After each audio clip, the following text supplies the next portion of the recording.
stream a lot earlier. So this is day 2 of 30. I couldn't miss. It felt, I'm trying not to repeat day ones, right? So day 2. Sorry for the late stream tonight, but I drank coffee. I'm not drinking alcohol yet. Until I get around 2-3 hours. It's crash out time. Come on now. It's gonna be 2 a.m. It's time to get drunk and go to sleep, my nigga. Fuck that. But right now, I'm off of some McDonald's coffee. Actually, I got 10 coffee machines in the crib, and I don't make coffee in the crib. It's kind of crazy. Anyway, welcome to everybody on the Academy, the King Academics channel as well. Let's go live on Meta as well. Let's go live over there. Just give me 1 second. Takes a second to spool up. All right, we should be good. I forgot what topic we didn't get to yesterday. Today, I'll tell you what I've been kind of looking into. Did y'all see that helicopter crash? There's a motherfucking plane or motherfucking helicopter that just fell out the goddamn sky. We'll talk about that a little bit. I know it's not necessarily hip-hop, but worldly topics, shit that people care about. What else is going on? Kanye West going ballistic on Twitter. My boy had to go get his shit off. You know what's so funny about Kanye? Kanye's so addicted to tweeting and getting his opinions off. I was reading the Dave Blunt post, and I realized that's what Kanye did to me when I thought he got suspended. I don't think he did, but he started texting me, and he said, feel free to put all these bitches out. It's Kanye's just trying to get his shit off. You notice that? And we might as well just start there. I know I was going to give an overview of the topics, but we might as well start there, man. Listen, Kanye's just trying to get his shit off. He's not caring about what you say. He's not caring about a response. He's not caring to have a dialogue or conversation. He's just trying to get his shit off, okay? And I do think he's I stood there and talked to the nigga after the interview.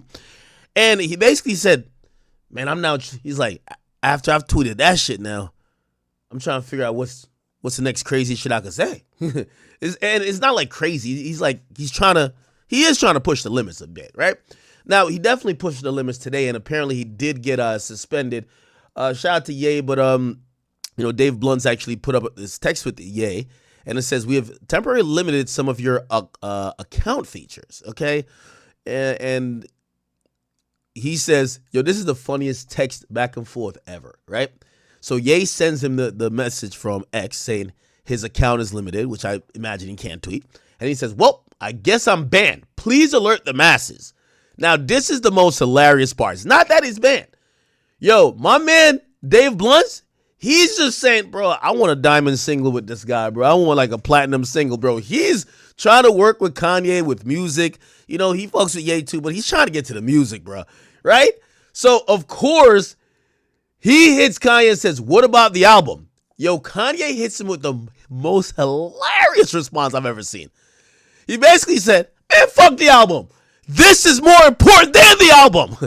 Yo, imagine dealing with Ye and you're trying to do music and him getting suspended on Twitter. He tells you, man, fuck the album, fuck the music. Me getting suspended on Twitter, that's worse than anything else.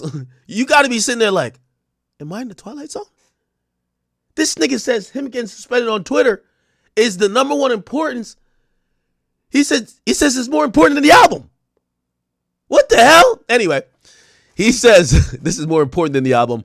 We're like Ye and Silent Bob. Getting banned on Twitter is worse than being in China trying to load porn with no VPN. I'll just start spamming you with my tweet ideas. This nigga Dave Blunt, he's trying to go back and forth with music ideas, maybe some music lyrics. Kanye has now turned his cell phone or his text message thread with Dave Blunt into a goddamn personal Twitter feed that he's now going to send all of the wild tweets that he was sending before. Now, I'm going to get to some of these tweets. These tweets are going there, bro. I don't even know if I got all of them, and I'm pretty sure X kind of deleted the majority of them already just for the fact that he got suspended. And he started out, he says, I pay $200K a month in child support. Just a reminder, okay? And that's probably the tamest tweet he had.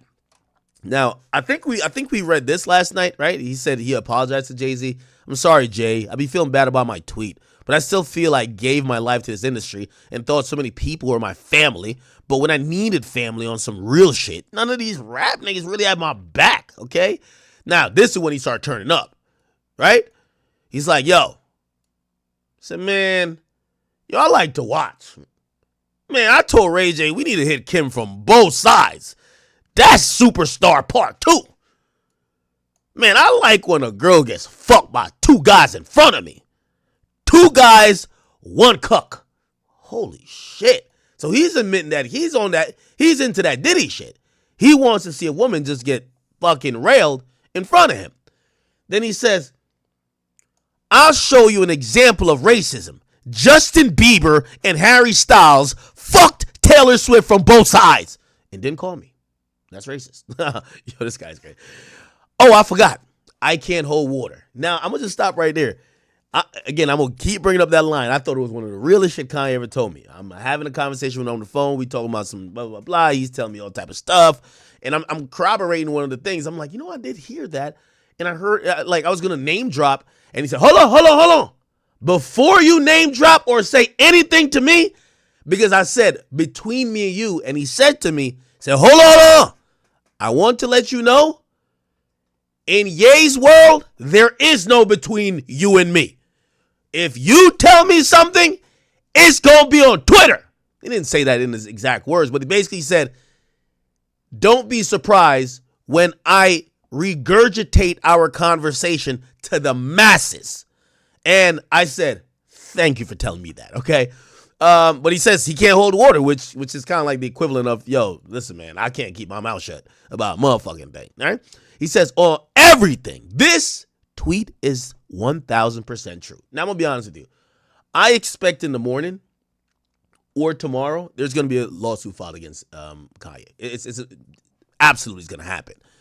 100% is going to happen. Now, this is going to be very interesting how this is going to be done.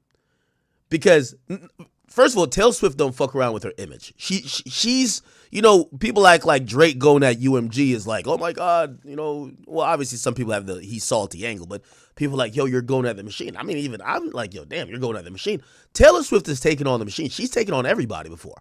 She's taken on Spotify. She's taken on the machine. She's taken on Apple Music. She's taken on all of these people. She don't play around with her image, her likeness, her art, and I don't think she's going to allow this. And again, I don't know if this is true or not, but unless Kanye got a videotape of this happening, she might just file a lawsuit just to file it. So I actually believe that Taylor Swift is going to sue Kanye within the next 48 to 72 hours. We're going to see TMZ says Taylor Swift is suing Kanye West. Now, there's probably a few things to consider here, right? Ye is in Japan, tweeting this in Japan. Now, granted, X is a American company, and Kanye is an American, along with Taylor Swift. However, he's not in the country. Is that like a loophole? With certain things, like, for example, like recording phone calls. Like, some states are two-party consent states, which means you can't record unless the other person also acknowledges and agrees that you can record the call. And some are one-party consent state, which means as long as one person actively on the call wants to record, they can record. I don't know if that comes into play here because, obviously this would be in a civil sense that she would be getting at him, not a criminal sense. So maybe jurisdiction doesn't really hold that much.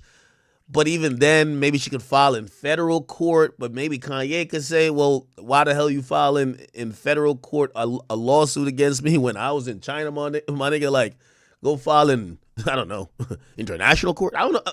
Again, I don't know if... I don't think Kanye is consulting a legal expert when he's saying this. But that right there is a dangerous tweet to say. What really sunk the fact that he's going to get sued is this right here. He says on everything, this tweet is 1,000% true. That just says, sue me now, right? Now, granted, do I think this would really go anywhere? If you're going to say defamation or whatever, You're going to have to prove damages. I don't think this, maybe she could argue, yo, listen, I got this pristine image and you're saying that I got it trained, right, by Justin Bieber and Harry Styles. It's now bringing down my image and I'm losing money, right? So you owe me some bread. But, you know, you got to prove damages. Like, you got to somehow prove damages. And here's the thing, too. If he didn't swear that this was true, possibly you could say this is, you know, his First Amendment right, freedom of speech, and Taylor Swift is a public figure. So, I don't know. We will see. We'll see about that. But I do think a lawsuit's going to come. He was tweaking with this one. Imagine Kanye West, like, lawyers. They got to be panicking, like, right? I know Taylor, like, I know Taylor, like, how the fuck he know that? So I guess he's saying, Taylor's probably saying, how the hell did Kanye know that he did that? And he said, I'm mad I haven't fucked Taylor Swift yet. Yo, Kanye been rapping about wanting to fuck Taylor and Taylor owed him some pussy. Remember he was trying to get the line off to her, be like, yeah, I got this line. I just thought it was funny. Be like, I feel like there's some people that owe me sex. I feel it's whatever. It's clear that he wanted to fuck her back then, but when he was trying to explain to her the line, he was acting like this shit was joke. It's like it was funny. You know what I mean? Like, oh, no, I don't really mean that. Clearly, he meant that, right? It's fucking obvious, right? He ain't stopped there, though. He ain't stopped there.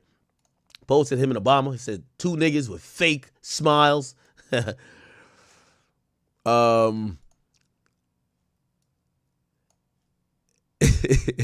Then he says, I guess, you know, this was like, I think the Runaway, was his Runaway video. And he says, maybe if I sing about pedophilia, I could do the Super Bowl. Fuck everybody forever. Oh my God. Yep. And obviously he gets banned afterwards. But he had one more tweet. He says, my funeral needs to be at least a week long, a 10-hour service, so everybody can speak all the way through. It actually needs to be no limit. Embalm me. Put me on display at my mama's house and let people visit me.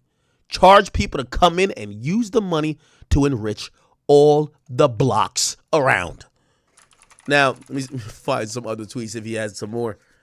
Let me see. Oh, he says, I used to just love sending bitches money. I wouldn't even fuck sometimes. I just love the way she screamed when she saw 100K hit her account. Damn, this nigga's a top tier trick, cuck, all of that. I'm not mad at him, though. He living his truth. You see, a lot of niggas do shit like this, and they be hiding it. Now, you might say some of the stuff he's admitting to is like some perverse shit or some deviant shit, but he's being honest with himself. I mean, everybody's saying Diddy's gay. There's some who believe Diddy ain't really gay. He like bi or like he just into some extra freaky shit that you might be like, yo, if you into that, you might be gay type shit. But like, Diddy never lived this truth. Diddy was always like hiding and doing all type of shit. Kanye's at least just keeping it 100. Now, there's another angle to kind of like analyze with like some of the tweets that he was sending out about sex and shit like that. Bruh. And this is how I know he don't give a fuck about a lawsuit. Even if that's what you're into, and I'm glad he's living his truth, you just gave a blueprint for any woman who wants to sue you because they're going to get some ambulance chasing lawyer. And whether it was true with all of these women or not, they're just going to mimic or allege what you tweeted, then use your tweet supposedly as a self-admission that that's your pattern of behavior, and then scream that they wasn't with it. So I don't know why he would be like, you know, again, he has a lawsuit already. I think he has one or two. With the Lauren Pisciotta girl. I would think you kind of don't want to say this shit. You know, even if that's your thing, you just don't want to say too much, okay? You could say, oh, I'm a cuck. All right, whatever. But like, he's kind of, I don't know. Anyway, I used to just love sending bitches money. I wouldn't even fuck sometimes. I just love the way she screamed when she saw that 100K hit her account. Holy. Oh, by the way, the reason why he got banned off X was that it was for abuse and harassment. And, oh, yeah, he didn't get banned. They just told him to delete the post. Oh, there's going to be they banned him for 12 hours. So he's back already. Now, I would go on his page, but last night he was tweeting out porn links and putting up videos from black.com. Apparently, he's in Japan wanking it. You know what I mean? I don't know if, we got to get Bianca to come back to my nigga, bro. Because Kanye has a severe porn addiction. I mean, he's pretty much admitted that. Remember, you know when I was thinking about questions to ask him? And this was what I had this whole list before I went into the interview. I was like, whatever happened to Yeezy porn? Then you think about all his run-ins and stints with porn, and I'm wondering, like, the question I was going to ask was kind of multifaceted. What happened with Yeezy porn? Never happened. But number two, what is that fascination with I understand he doesn't want his kids to get sexualized. That's obviously very normal. But every woman he's ever chased and and a lot of images he's put forth in the world kind of deal with like almost a perverse, overly sexualizing type of element. For example, if we go back to the video, was it Bound 2 with him and Kim? She's like damn near naked, right? Bianca Censori, naked at the Grammys. The self-proposed cover, or I don't know if it was a video of Famous, had all these celebrities naked. You see nudity in World War III. There's a lot. We heard about him we seen the video. He showed the executives at Adidas, or was it Nike, porn in a business meeting. Like, that's where I wanted to kind of get to in his brain, right? Like, has he just gotten so rich that his freaky meter is off the Richter scale? Because I do believe that Kanye could sleep with the majority of women in this world and get any woman pretty much whenever he wants, but it feels like he has a different level of horniness, or maybe he's thinking about this like on some artistic shit. Like, niggas like Kanye probably be like, oh no, porn is an art, or like the human body is an art. You ever have a hoe tell you that? I used to have this one hoe, man. She would find every fucking reason to be naked. Oh, my body's an art. Bitch, ain't no fucking art. You're a fucking hoe. Anyway, maybe that's how Kanye is looking at it, but he clearly like wants to push porn, in the faces of people, which, by the way, this kind of goes into like, some of the contradictions with Ye. Ye once proposed, and I think, by the way, the social media platforms adopted this. I think Twitter did, and I think Facebook as well. Remember when he said he believed the like count should go away because people get insecure and it probably affects people's psyche because when they're posting pictures, they're living off that number. And that was actually a really good idea. We saw Twitter hid likes or hid certain type of things where you could kind of almost take away the public viewing of how much engagement you're getting. But definitely Meta did it where you could post a picture and turn the likes off or turn the like counter off, right? So he was also saying that, and in relation to how young people are probably getting depressed and viewing themselves through the lens of a number. And that made so much sense. And I was like, this is why Kanye's a fucking genius, right? Great idea. But now he's the same person who's shoving porn down the faces, of his 30 million Twitter followers, right? Let me see if I could pull up his Twitter account without seeing some porn. I would think they would delete the porn. But it is Twitter. Twitter, I ain't gonna lie to you, man. Low key, Twitter is better than Pornhub. Twitter's better than, I used to like Pornhub and X videos. Twitter beats both of them. I ain't gonna hold you, bro. Twitter got better videos, better quality, especially if you're into the amateur shit. I ain't gonna lie. I don't know how they allow so much porn on Twitter, but whatever. Okay. Let me just make sure there's no porn. Okay, let's go make sure there's no porn. Okay, I think there's no porn. All right, and then I'll go back. Okay, yeah, I think they took the porn off, I think. Don't ban me if you see some porn. Okay, he says, okay, now I signed up for Brazzers and Blacked. Pornhub should not be free, and all the actors and actresses should receive oh my God. Like musicians, I appreciate porn stars so much. When I really get Yeezy porn going, I'm going to change things to make us more money. I don't even want to click show more. It might have some shit I don't want to see. Say, okay, how many tweets am I at? Did I beat the record yet? He said, you should just let, okay, I read that. You look like you deserve $100K just for looking good. Bad bitches should charge niggas to look at them. Yay. That's called OnlyFans. Oh, I'm introducing a new feature to my tweets called Inner Monologue. Let me get your number, your account number. Bad bitches that cover up are forsaken God. So this pastor was fucking this trans, and when the congregation found out, he said, let the church say amen. Okay, I guess he's trying to tell a joke. My dick too long for trans puss. How the hell does this nigga know this? This is crazy. You start dating a trans woman and wondering why y'all got so much thing in common.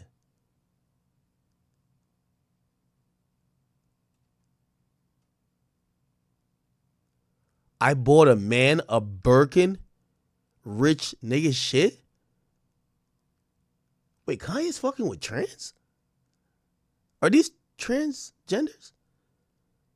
No way bought a transgender a fucking Birkin. Yo, what is going on out here, bruh? Julia always let Richie borrow the clothes I bought her. Why Richie outfits would be looking better than Julia's? I think what was that girl name he used to date? Julia what? I can't remember her name. He says, I dated Julia 2 weeks longer just to keep working with Perry. Says, Perry, what'd I do to get you mad? Come back to me. Need you to come back. One of my favorite stylists. Dave Blunt tells him he should stream with Neon. He just posts it. He says, how many things do I gotta say in one day that would get me dropped from a deal? Why do niggas be calling you to kill you? I be like, it doesn't work that way. Why when niggas go to kill people, they be riding in the back of a motorcycle holding his waist? What? Okay, then he says the funeral thing. Funerals should be where niggas can talk as long as they want, but also where niggas can leave when they want. I used to be moderately poor. You know, like live in the hood, but you could afford Jordans type shit. Autistic niggas stay red pill. Why the poor kid always smelled like his house. You know who Kanye West tweeting reminds me of? Anybody ever see 2008 or 2009 50 Cent tweets? 50 Cent tweets. 2000, it's like 2010 probably. Yo, his tweets, like, it's like, look, I just look at Kanye page. What the fuck kind of spaced out tweets are those? Fuck that. I ain't never looking at that shit again. Damn, at least this tweet aged well, right? There's a bunch of tweets that were just fucking funny as shit. He said, I can't believe my grandmother's making me take out the garbage. I'm rich. Fuck this. I'm going home. I don't need this shit. Shit, I should run America. First thing I do is cut my taxes, then tell y'all to chill the fuck out, and then I'm going to get on to the rest of the problems. Then he says, I might jerk off if I feel I deserve it. I love me very much. I'll do anything for me. He said, my day went good. Signed a big deal. Got my ass licked. What the hell?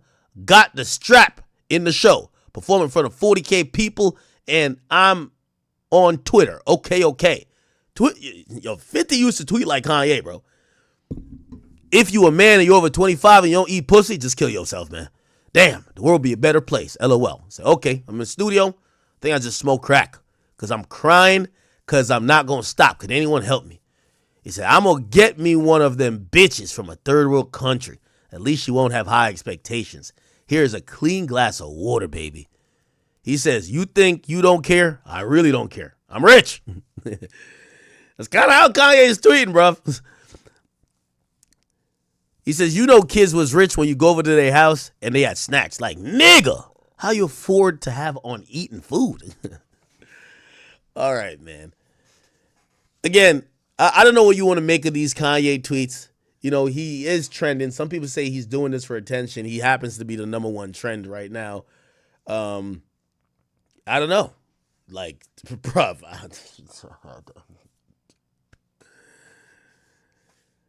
Kanye used to fuck with trans?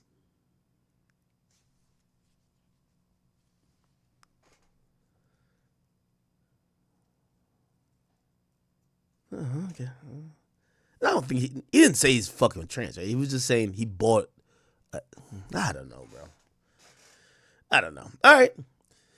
We'll see what happens. Do y'all think this is self-serving and attention-seeking, or do you think that he's using it as his personal diary? Maybe he's a little bit autistic, or maybe he's, I don't know. Maybe he's just bipolar, right? But do bipolar niggas just constantly have a spew or a stream of I need to tell y'all what I think?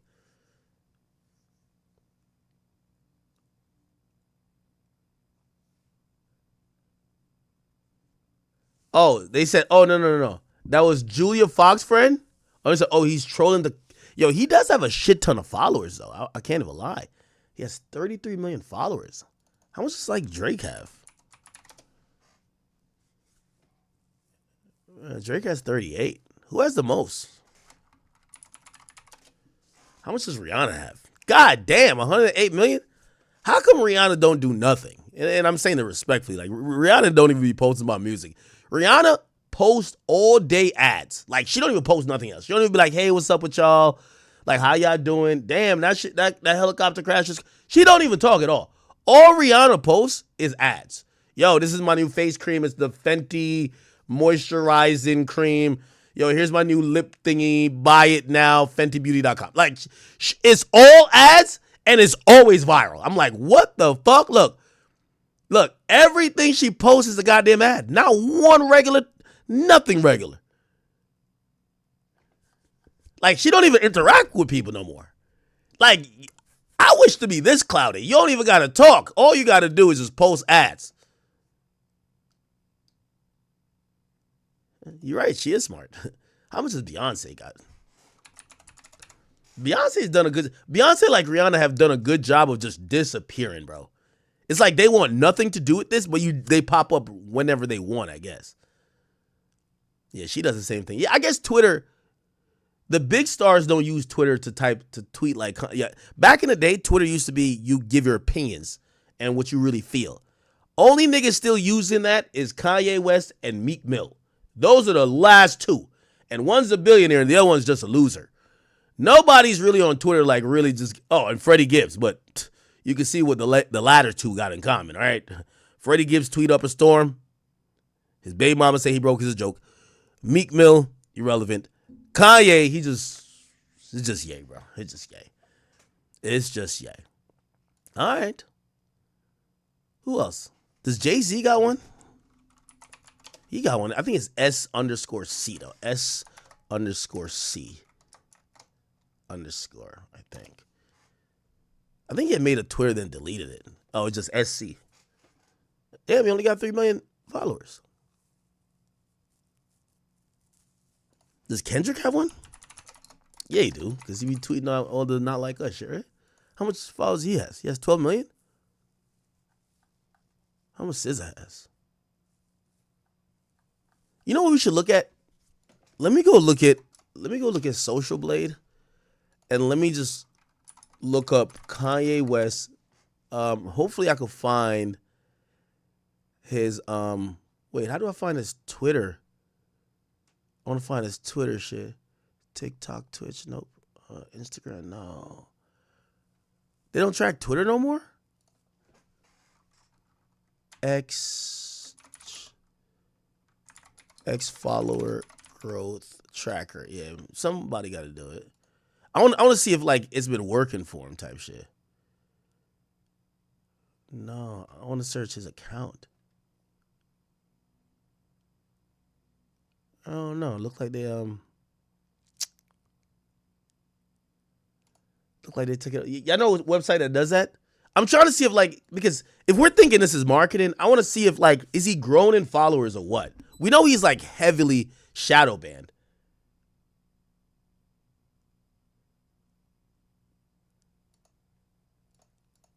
Yeah, I'm just thinking about like, let's just think about this on a marketing aspect, because there is that element that we could probably look at for Kanye and say, well, we've seen Kanye do some really sporadic things and then turned it into great marketing, right? Like, for example, when he supposedly had the Super Bowl performance or Super Bowl commercial, and then he dropped some shit on Yeezy.com, right? That was like really good marketing that he even showed the stats to say, yo, a lot of people came to the site and I sold the fuck out. So it was like a W promo. He's been tweeting a lot. He's viral a lot. I don't know if he's going down in followers, staying the same, going up. They've kind of like put his reach, like, they've restricted it. So I really don't know. I'm trying to think of some type of strategy here for Ye, but I don't know if I'll be able to find out what he's doing. Okay. What up with y'all, man? I see y'all still coming in here. Thank y'all for joining me. All right. That's the Kanye stuff. We spent enough time on that. All right. What else is going on in the world, man? What else is going on in the world? What is this? Yo, hold up. It says, damn, gay niggas be really trying to fuck. Now I know my female employees feel when they're around me. Yo, what? Yo, he's like half trolling, bro. He's like half trolling. Right? I think. Anyway, did y'all see this? So Aiden's having a boxing match tomorrow. And on the boxing card is actually YK Osiris. Yes, the guy who sings Worth It. We all know YK Osiris, guy who was performing in Drake's Living Room. It's YK Osiris. Everybody knows him, right? So he's actually going to be fighting this one guy. The guy named Scam Likely. So they're at the press conference, and there's a shocking revelation that gets made because the dude basically exposes YK Osiris for supposedly stealing watches in LA with Sean Kingston. Now, if you guys don't know, Sean Kingston just not pled guilty, but he got found guilty of a lot of fraud shit in federal court. Sean Kingston found guilty, right? But by the way, we used to see dozens and dozens of like TMZ articles about jewelers who said that Sean ran off on them, businesses who said Sean Kingston did A, B, C, and D. And now, he had gotten charged and he got convicted on Friday, April 4th. It says last week, actually it was before then. It said last week he was convicted to defraud people of over $1 million in property, okay? He's actually facing, let me see how many years. And by the way, ain't it ironic? All them jewelers and everybody who was complaining, it looked like him finessing a 232-inch LED TV, which he promised to make payments for, which he never did, and supposedly sent like bad checks. That's the thing that took him down. Because you know what it is? If you're finessing jewelers kind of do shady business sometimes. So they're not going to sue you or they're not going to go to the cops. They're just going to go get, this is what jewelers do. They'll get a bunch of like street niggas and go see about you. Matter of fact, there was a time they said that Sean Kingston got kidnapped by a jeweler. Y'all remember this? Sean Kingston kidnapped a jeweler. The jeweler, let me see. He was reportedly kidnapped over a $225,000 watch. Yeah, so the jewelers will just get some street niggas and say, yo, if y'all help me get the watch back or whatever, I'll give y'all 5 bands each. The street niggas, they're like, let's ride, right?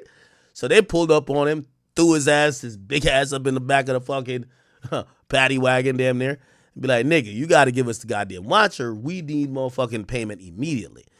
So yeah, I say all that to say, they say that Sean Kingston was scamming for a long, long time. Now, here's the thing.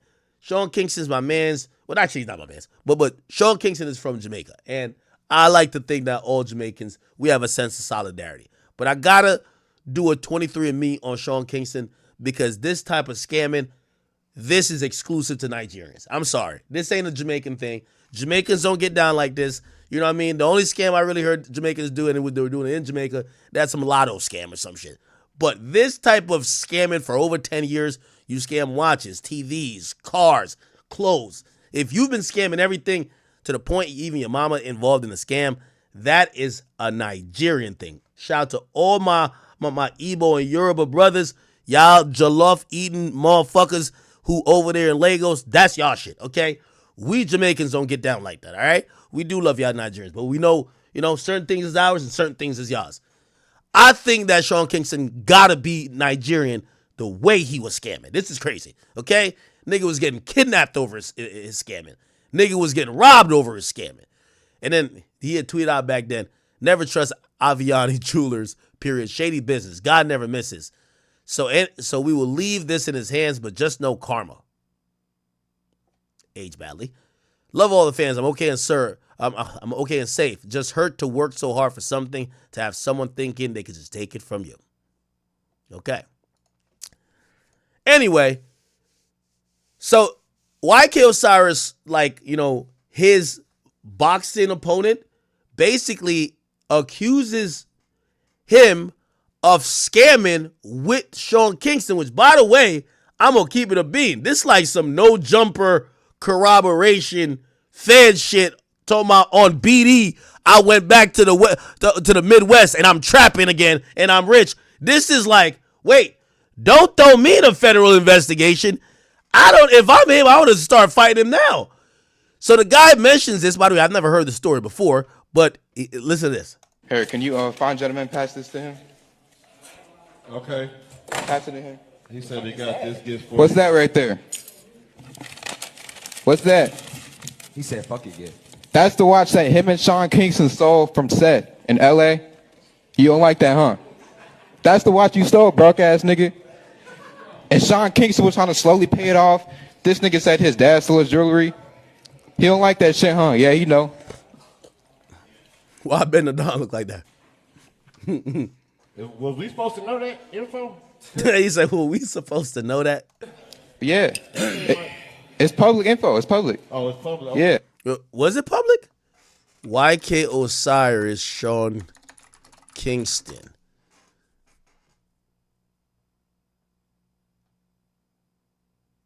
Nigga, I don't know if this was public, brother. Oh, nah. Then you got a TMZ article to... Oh, never mind. YK Osiris and Sean Kingston show off jewelry before jewelry theft accusation against YK. You know what's so funny? Like, I love to give people the benefit of the doubt because I understand, like, you know, jewelers could be very shady, right? And, you know, sometimes, you know, people, they'll try to tarnish your name, maybe because you're late with a payment or something, and the truth might not be the accusation, right? Like, sometimes these guys ain't trying to run off. These jewelers give these guys payment plans a lot of times, and they don't have really signed contracts, and they don't have some type of collateral in case these guys don't come back. They're usually going off their celebrity name, and they're going off their word. And what happens is when, you know, it just so happens that some of these artists that haven't had hits in a while, you always see them being accused of either running off or not paying for whatever reason, right? Sean Kingston, it's been a while since he's had a hit, but we've heard that he's still up. And YK Osiris, the obvious, right? Your boy Kingston, and guess what? I just made a new purchase, man. 41mm discontinued from the best, man. My boy Seth, man, at Essential Watch. Yo, the audacity to scam and finesse jewelry and flex it on the gram. Like, yo, it's my new watch right here. Yeah, big boy purchase. All right? You see this chain? Bust down. Okay? You see this bracelet? Knowing goddamn well you put down $1 and you basically plan to make no more payments. Man, the best out right now. I'm letting you know right now, I don't get no better than Seth. The best deals. Oh, you thought I was by myself? I ain't by myself, man. Oh, don't show your co-conspirator, bruh.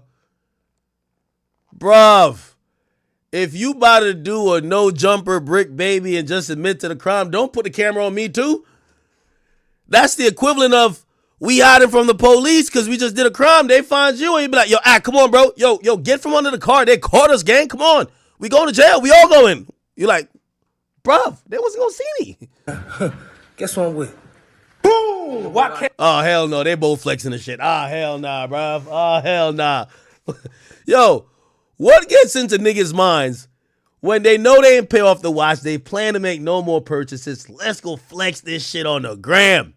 Osiris! Hey, y'all know what it is, man. Hey, Osiris the virus. my boy Self, man. He fucking the game up, man. What you just got, Just Osiris? bought a 39mm, man. Y'all don't know, man. AP, man. Y'all clean. That's how we the plain Jane, man. Now, you know the funny part about that?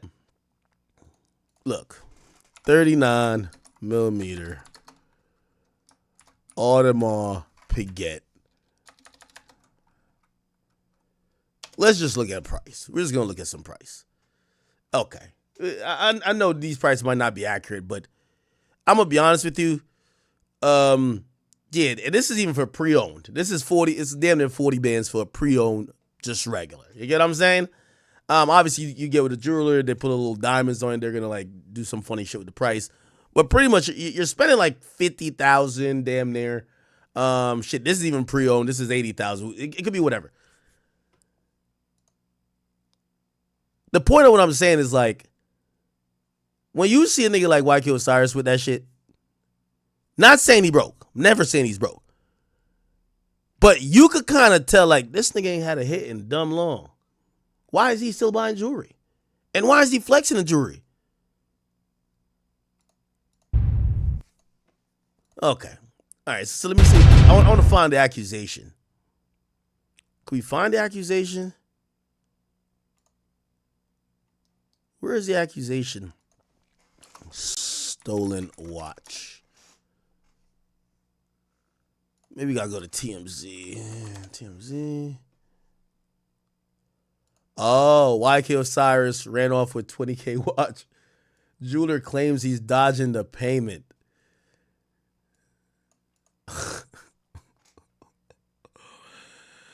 Oh, man. He said he came in contact with YK through Sean Kingston, one of his longtime clients and associates. They met up in early 2020 before COVID. Yo, shout out to YK Osiris, man. That nigga was taking COVID serious. He was keeping 6 feet apart from the payments and the nigga who gave him the jewelry. No, you ain't getting the shit back, nigga, and I ain't coming near you either. Fuck that. Seth claims he convinced him to sell the AP was wearing, which you see YK try on and happily flaunt. He says he wasn't up on YK's music, but he checked his YouTube and confirmed he was a legit star. See, that's how they do it. According to Seth, he took all of his info so the accountant could wire the 20K, but the wire transfer was essentially a pipe dream. He said he started giving him excuses, and said he was able to confront him, and he threw Sean Kingston under the bus. Oh, man. It's another instance YK blamed his own father for stealing his jewelry as payment for managing his son. On through Infinite Jewel, we got him right. Yeah. We got him back on the Duval shit. Y'all ever in the city swing by the stove? Oh God, got me back on my Florida shit. That way he got me back on the older side. He got me back on the older side. You know, I'm about to turn up on you niggas. That way he got me on. So guess what? If you blame nigga, make sure you blame him. Cause I'm back on my old shit now. Oh, my God. All right, man. So the nigga basically exposes him. I'll play the video again. Harry, can you find gentleman pass this to him? Okay. Pass it to him. He said he got this gift for What's you. that right there? What's that? He said, fuck it, yeah. That's the watch that him and Sean Kingston stole from Seth in LA. You don't like that, huh? That's the watch you stole, broke ass nigga. Oh, shit. And Sean Kingston was trying to slowly pay it off. This nigga said his dad stole his jewelry. He don't like that shit, huh? Yeah, you know. Was we supposed to know that info? Yeah. It's public info. It's public. Oh, it's public. Okay. Yeah. Harry, can you find gentleman pass this to him? God damn. All right. Well, anyway, I got 5,000 on if you watch Aiden's stream, I bet Aiden 5,000 that YK Osiris is gonna win. He kind of bulked up a little bit. Hopefully, he does win. The Scam Likely dude's actually pretty good at boxing, though, or not pretty good, but he looked good against the last guy he fought. So we'll see what happens with that. All right. We watched this yesterday before. Let's see what else is going on. All right. Yo, Kanye even shouted out whack. All right. Okay. Top 5 link it with Drake. That's not really. We don't need to care about that. All right. What the hell was I about to go look at? By the way, guys, thank you for all the donations. If you guys can, become a member if you can, please. Well, my mind is drawing a blank right now.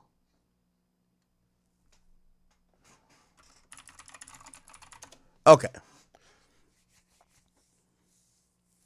I ain't gonna lie. I've been fascinated by this helicopter thing. Just let me get this off and I'll get back to regular topics, chat. Did you see this helicopter crash today? I know some of y'all have anxiety about all type of flight already, whether it's whether it's being on an airplane, but obviously, you know, rest in peace, Kobe. People have this uncertainty definitely about helicopters. I think the masses do, right? So look at this shit right here. This was a helicopter that crashed in the Hudson River. Apparently, it was carrying a family of like 5, and also the pilot. So 6 people eventually perished. But this damn thing just fell out the sky. And from what, you know, I watched this video multiple times. It looked like the rotor blades at the top of the shit just disconnected. Like, I don't know what the fuck happened, if the bolts were loose or something hit it, but what the hell could hit the thing that the blades just, the blades were still intact. They were still spinning, but it just wasn't attached to the helicopter. So this thing just fell straight down. You're going to see it here. It impacts the water. And yeah. Kind of a crazy goddamn video. Again, this happened in the Hudson River. If you don't know, the Hudson River is in between New York and New Jersey. I think at some points is as deep as like 30 feet, you know? And if you're wondering exactly what happened, this is a helicopter here. And then the blade is up here. So the blade is up here, the helicopter is here, and then you're going to see like these things look like maybe some attachments that was keeping this on the helicopter. And it looked like it just fell apart. There's no proof that it hit anything. This is the family, by the way, rest in peace. Again, the family of 5 and also the pilot who passed away. So it said the person who passed away is Agustin Escobar, who is the president of Siemens, Spain. His wife and their 3 children. And the pilot also lost her life. Really? Who's Agustin Escobar? He's the president of what? Oh, that's a company? He's an executive of Siemens. Hold on, I'm sorry. Siemens? What is Siemens? Okay, European technology company. His wife and young children were aboard the tourist helicopter that plunged into the Hudson River on Thursday, leaving no survivors. They've been identified, and the pilot also lost their life. Jeez, okay. He was named an executive of the Siemens division in Spain and Southwest Europe. Okay. I'm going to try to see if I could find the other video that kind of shows a little bit clearer where you could see the thing kind of break apart. There's a shit ton of videos, not going to lie. By the way, they have a lot of these like helicopter flights. Some of them fly you. I think they even have Uber helicopters. They have ones will fly you to JFK, which is an airport. They have ones that could fly around the New York city skyline that you could take pictures and stuff like that, kind of like this. And who knows? If they were tourists, I'm guessing it probably was something like this. Let me see if I can find the other video. There's another video. By the way, this is the debris. So these are all pieces of what was on board the helicopter. What's it called? Looks like a part of the door. Yeah, but the brown under it is a seat. And earlier we had seen. Oh, that is a seat. The brown is a seat. Yes. Oh my goodness. And the what do you call that thing? Yeah, I ain't gonna lie, I don't trust helicopters at all, man. Listen, a plane you can't really trust either too, but when you're on a commercial airline, if you know anything about planes, like there's 2 engines, so if one engine failed, the other engine could rock out. There's a little bit more safe guards in case something goes wrong randomly that hopefully the pilot could safely get it to the ground. Not saying it always will happen, because we're still seeing shit happen, but a helicopter, it feel like that little spinning thing up top, if that shit stopped going or whatever, it's down, baby, okay? If the pilot does some shit and it catches into a tailspin, they almost say with helicopters, you cannot recover from it, right? So it's going to crash. So I don't really like helicopters at all. By the way, this is an old video. I don't know why people keep posting this video. Like that's not a real video.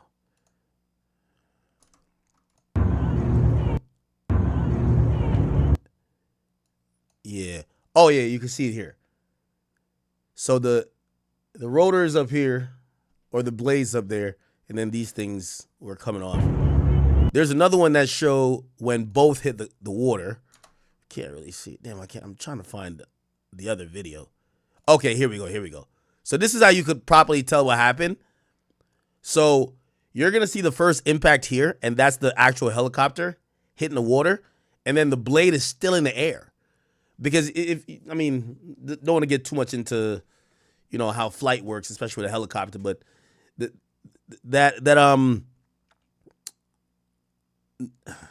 me not try to be too the fucking spinning keep the helicopter in the air, right? So that's why the blade's just up there by itself. It's gonna just take longer to land, rather than something that's heavy mass, right? So you see the first splash, that's the helicopter. So the helicopter been already in the water, right? And then you see the blade, you see it's just spinning, and it's gonna hit the water right there. So helicopter here, water right there.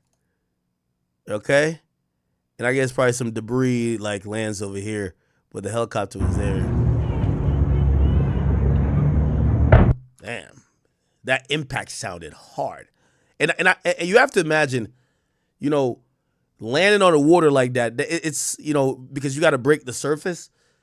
It's basically damn near like landing flat on the ground, right? Like the water, an airplane could kind of try to land on water. I mean, some planes, but a fucking helicopter is just dropping flat down. You know what I mean? Just think about when you dive. Like even when you dive, you try to break the plane of the water that you don't get that stinging feeling where you feel like you're diving into the ground. So that shit just falls straight. It probably just broke everything immediately, right? Yeah. Rest in peace, everybody who was on that plane, man. Donald Trump spoke. Terrible helicopter crash in the Hudson River. Looks like 6 people, the pilot, 2 adults, 3 children are no longer with us. The footage of the accident is horrendous. God bless. Sorry. The families and friends of the victims. Secretary of Transportation Sean Duffy and his talented staff are on it. Announcement as to what exactly took place and how will be made shortly. Let me tell you this. Y'all better hope that pilot was not somebody black or somebody that's a woman. Because Trump going to be like, that was a DEI hire, and these motherfuckers can't fly shit. I ain't going to lie. Trump, one thing with Trump, I fuck with Trump, but Trump is straight politics, bro. He can't wait for it to be like, yo, listen, it was a transgender flying the plane or flying the helicopter. It was a woman or it was a nigga or any type of minority. You feel what I'm saying? They're going to be like, yo, I told y'all. I ain't gonna lie though. When I get on a plane, I like my pilot to be gray hair and white. I ain't even gonna hold you. You call me whatever you want to call me. I ain't gonna lie though. But I don't think this is a pilot error. I think this is and I don't know how it works with helicopters, but I definitely know, like when it comes to airplanes, the pilot, when they get in there, they're gonna like do their checks and they're gonna make sure everything is working. But like the physical inspection of the plane ain't done by the pilot, right? The pilot like walking right, he walking into the plane right before you. The pilot ain't walking around the plane. That's for somebody else to do. I'm wondering how it works with a helicopter. Who the fuck is walking around the helicopter to see, is the motherfucking blade, the rotor blade, is it connected properly? Do we gotta tighten a few bolts? Do we gotta like, what the fuck? This shit look like it's finna fall off. I don't know. So. And I guess this is when it was sinking. Man, this is sad. Yeah, I have to believe that they died on impact. By the way, they did say in the Kobe Bryant situation, they said that Kobe died on impact too, right? That's what I think I read. So it wasn't like one of those that was, no. They said it immediately with impact, died. Right? A little rescue boat and shit. Oh, shit. Damn. Oh, this is them supposedly pulling. Or they found someone. Oh wow. Yeah, they just yeah, it's dead on arrival. They ain't even trying to bring him to the hospital.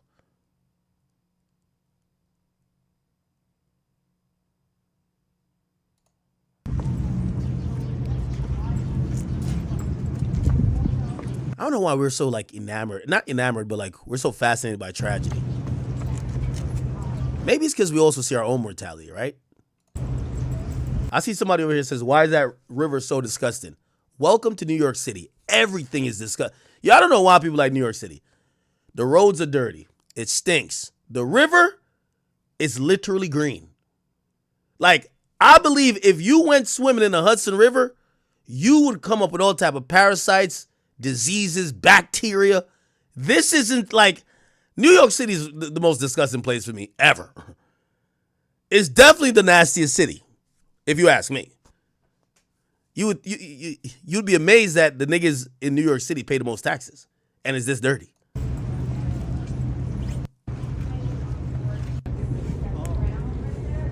Oh, I can't see. Yeah, that's kind of how it looks over there. I ain't gonna hold you. All right. Okay. All right. Enough of that. Enough. Fuck is this? Wow. It said a child sneaker washed up. 2 helicopter seats. A water bottle and a safety pamphlet floated to the top. And they said what looks like a purse. Holy shit. Ooh, this is another angle. Get that?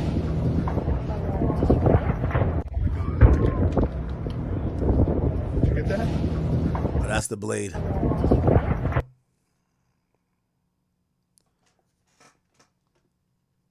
right, enough. All right.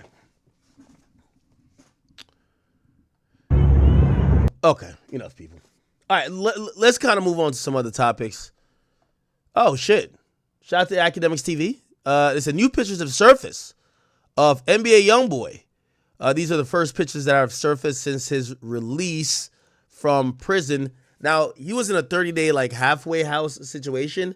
Apparently, he has been, discharged, and he's now back in the confines of his home on Gravedigger Mountain in Utah. So he's back there chilling. And I'm going to be honest with you, and this might sound fucked up, and I hope it doesn't come across like that. Chat, am I tripping to say YB getting locked up, his aura and clout level has increased like 400x? And it's kind of so interesting that when you're free, fans take you for granted, right? He used to be putting out a lot of music, this and third. When you get locked up, like I've never seen so many people, like even when it came to Cardi dropping, they were like, we want Cardi and YB. That was overwhelmingly the number one ask and request. Remember I said there was a couple features? Everybody want to know, is Cardi collabing with YB? Shit, even when it came to Kanye. And I said, what questions y'all want me to ask about Kanye? Is Kanye gonna collab with YB? And it feels like his aura, and I don't dick ride that term, but his clout just went up like 300x. Which I think when he was free, I niggas was taking him for granted. Okay? Now, apparently his neighbor has also acknowledged that he has returned to Gravedigger Mountain, and she wants to give him a gift. She wants to bake YB some cookies, some milk and cookies. Here we go. The street. So basically, a lot of people in this neighborhood walk their dogs down the street because it's just flat and convenient. And if you walk in the cove, it's up and down, up and down. So most people like to just, have a little stroll with their dog in the morning or the evening, and no one has ever said anything. And even and so you were surprised by this on Saturday. Well, I was, because I didn't know he was back. I didn't know that Kentrell is back. So I think I'm going to bake him some cookies and bring over because we had such a nice chat after his dog. You thought he was a nice guy. He's a very sweet kid. I mean, he's really young. This is a very young person. Very, very young person. Very kind. He called me ma'am. I told him I've never listened to his music. He said, I don't recommend it. That's He what said that? Oh, yeah. Yeah, he said, ma'am, I don't recommend recommend it. He has a southern accent. Why? On the street. So basically, a lot of people in this neighborhood walk their dogs. Real nigga YB, man. Because it's just flat. Okay. And convenient. So it appears that YB is out. You know, again, I've spoken to him. He sound very clear. He sound alert. He sound sober. And I'm hoping that this last time of him going to prison will be the last time of him going to prison, right? Also, you know, I have good authority that he has a tour that is supposedly locked in already. I don't know the full details on how that'll work out because I still think he's going to be on some type of supervised release, even though it's not a halfway house, but some type of probation or parole type of situation. And apparently he signed a very lucrative touring deal that I believe he's going to be doing arenas. Don't know how many dates, don't know what cities, don't know when, but apparently that has been inked according to the people around him. Actually, Fee told me that. So I'm actually really excited to see. No, actually, who told me that? Maybe that was OG3. Yeah. Anyway. Actually, Bill told me that. Regardless, this is a good thing for YB, and I hope he doesn't fumble this opportunity, right? I think that, you know, if he could put together a good body of work, I think he could take some time. I think he could take like a month or so, okay? A month and a half. Let's not go past a month and a half. I think he needs to do his music, make as many great songs, maybe songs he had stashed, but he needs to do great curation. We need an album that could match Top. And I think if he could provide a product like that, I think YB might be seeing peaks he hasn't seen in a while, or could be the highest point of his career. Because I do think the people have reinvested in him and they just want good product.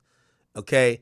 So I think that the number one thing is that he should get with somebody that knows how to sequence his album and pick songs that could be on a project that is not fluff, that's not just some bullshit, but is very quality work. Okay? All right. Alrighty then, people.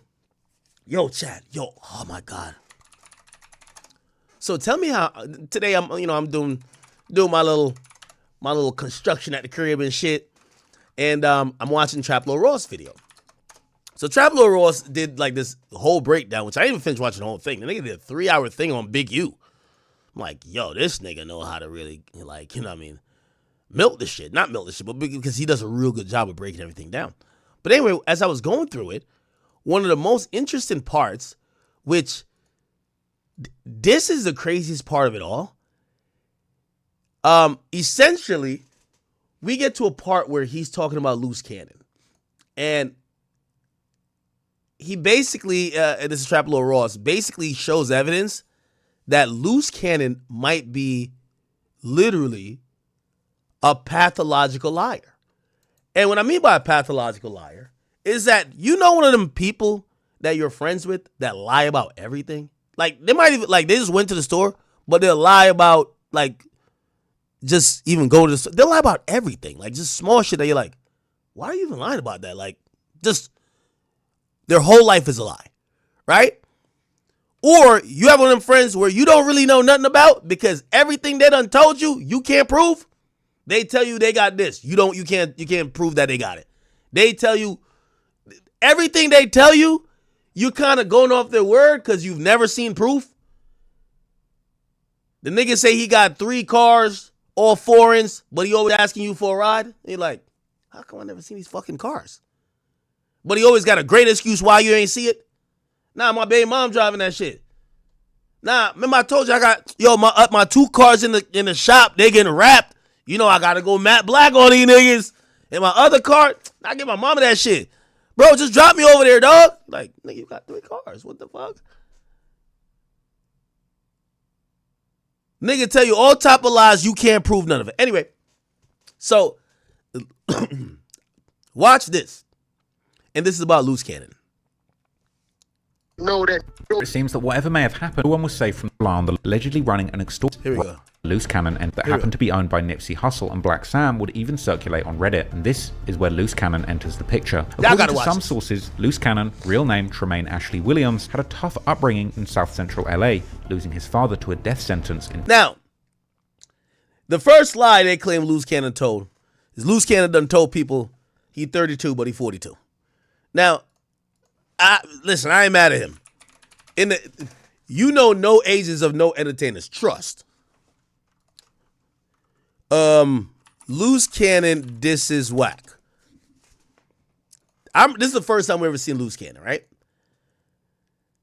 It's amazing how losing a little bit of weight and taking off your beard could have you claiming any age. So he was like damn near almost 40 when he made this video.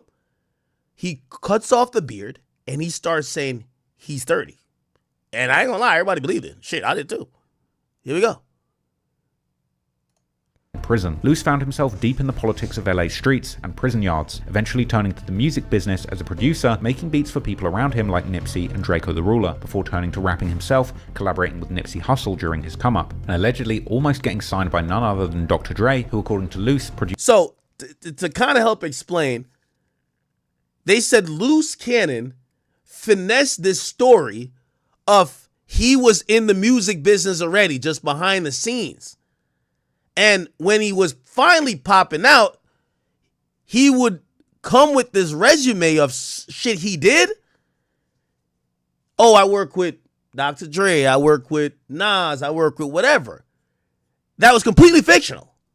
But it probably helped him to get to these platforms because it gave him credibility. Produced his song Bringin' California Back featuring Nipsey Hussle and YG, but in the end, Dr. Dre ended up signing Kendrick Lamar, as he considered him to be the safer choice who didn't have as many... So apparently Loose was like, yo, I was in the running to be signed by Dr. Dre, but he went with Kendrick, which is like, okay. We never hear about the guy who's like the number 3 runner-up to who Dr. Dre would co-sign. So I guess you came in number 3 to Kendrick. That's not bad, right? So, but that's something you could have as a credit. Many potentially disruptive ties to the streets. Some piece in it, man. Yeah. You had a record with him in 2013. Yeah. Right? Yeah. Bringing California Back, produced by Dr. Dre, with featuring YG.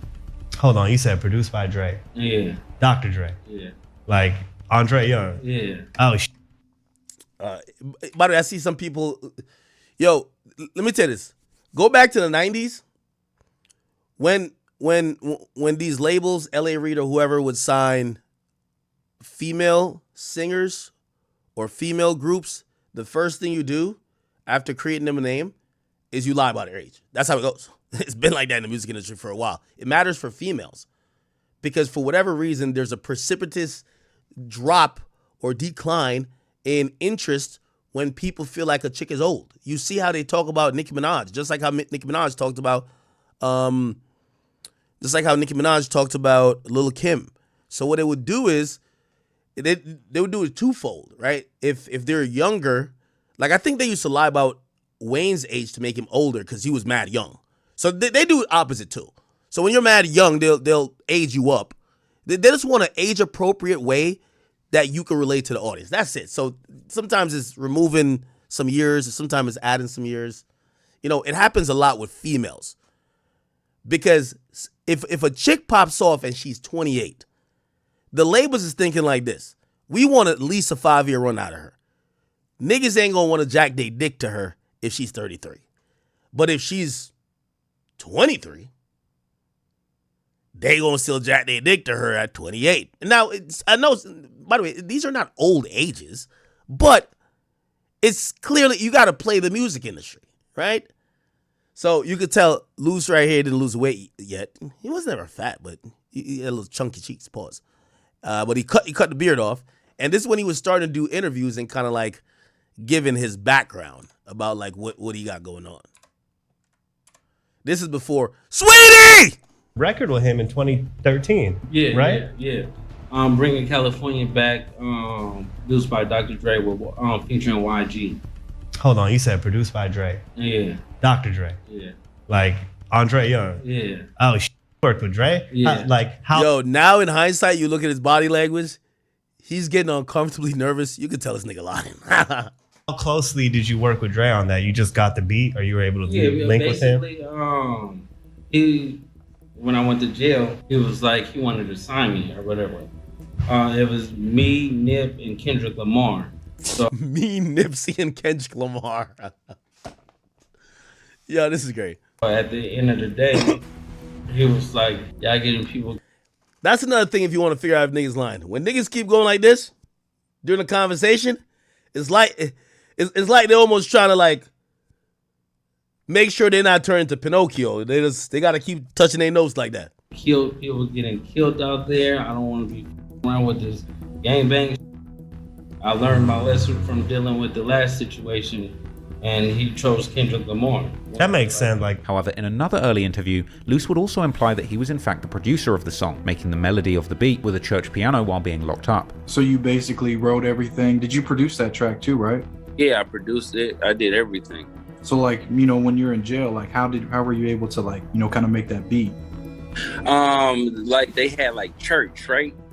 Okay. I used to go in the church, use the keyboards like that. That's how I did it. I was like, and it came out dope. So.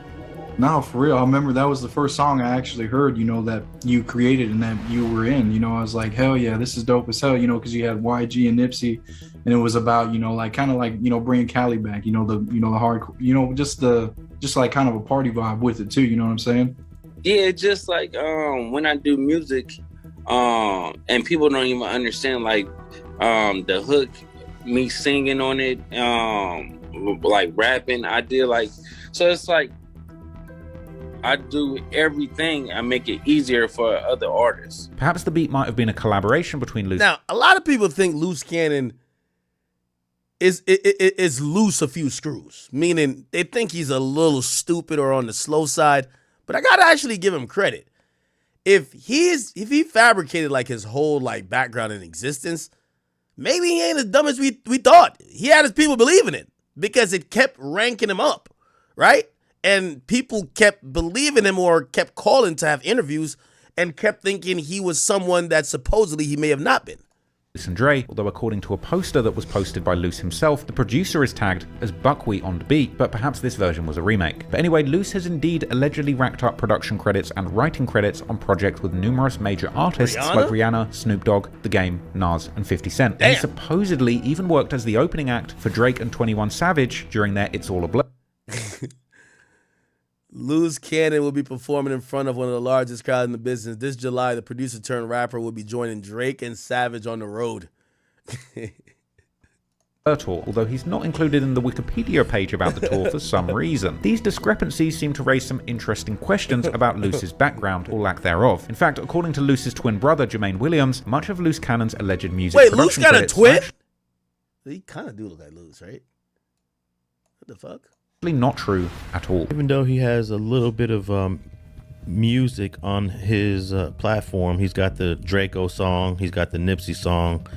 He has claimed all kind of music success with people that I know for a fact he doesn't even know. He don't know Nas, but the Luce Cannon that I know has worked with Nas for probably a decade. He doesn't know none of these other people that he's claimed to produce, that he's worked with. Have you heard some of his claims of his music success? I could only go by what I did for him. Like he have songs with, you know, Game. He got songs with J-Rock. He got songs with Nip, YG. Songs that I produce. I can't speak on anything that he's produced. I mean, that I heard little clips. People send me little clips. He would have been too young to work with these folks when they was doing their music and they did hits and all that stuff. So if people wants to believe the that he says, damn, his twin talk just like him. All I could do is say what I. Yo, his twin talk just like him. I deal with him. Moreover, LA YouTuber Street TV, together with guests like the rappers Munchie B and Spider Loke, have claimed that Loose has stolen his entire public persona from an older hip-hop industry insider that also has the name Loose Cannon.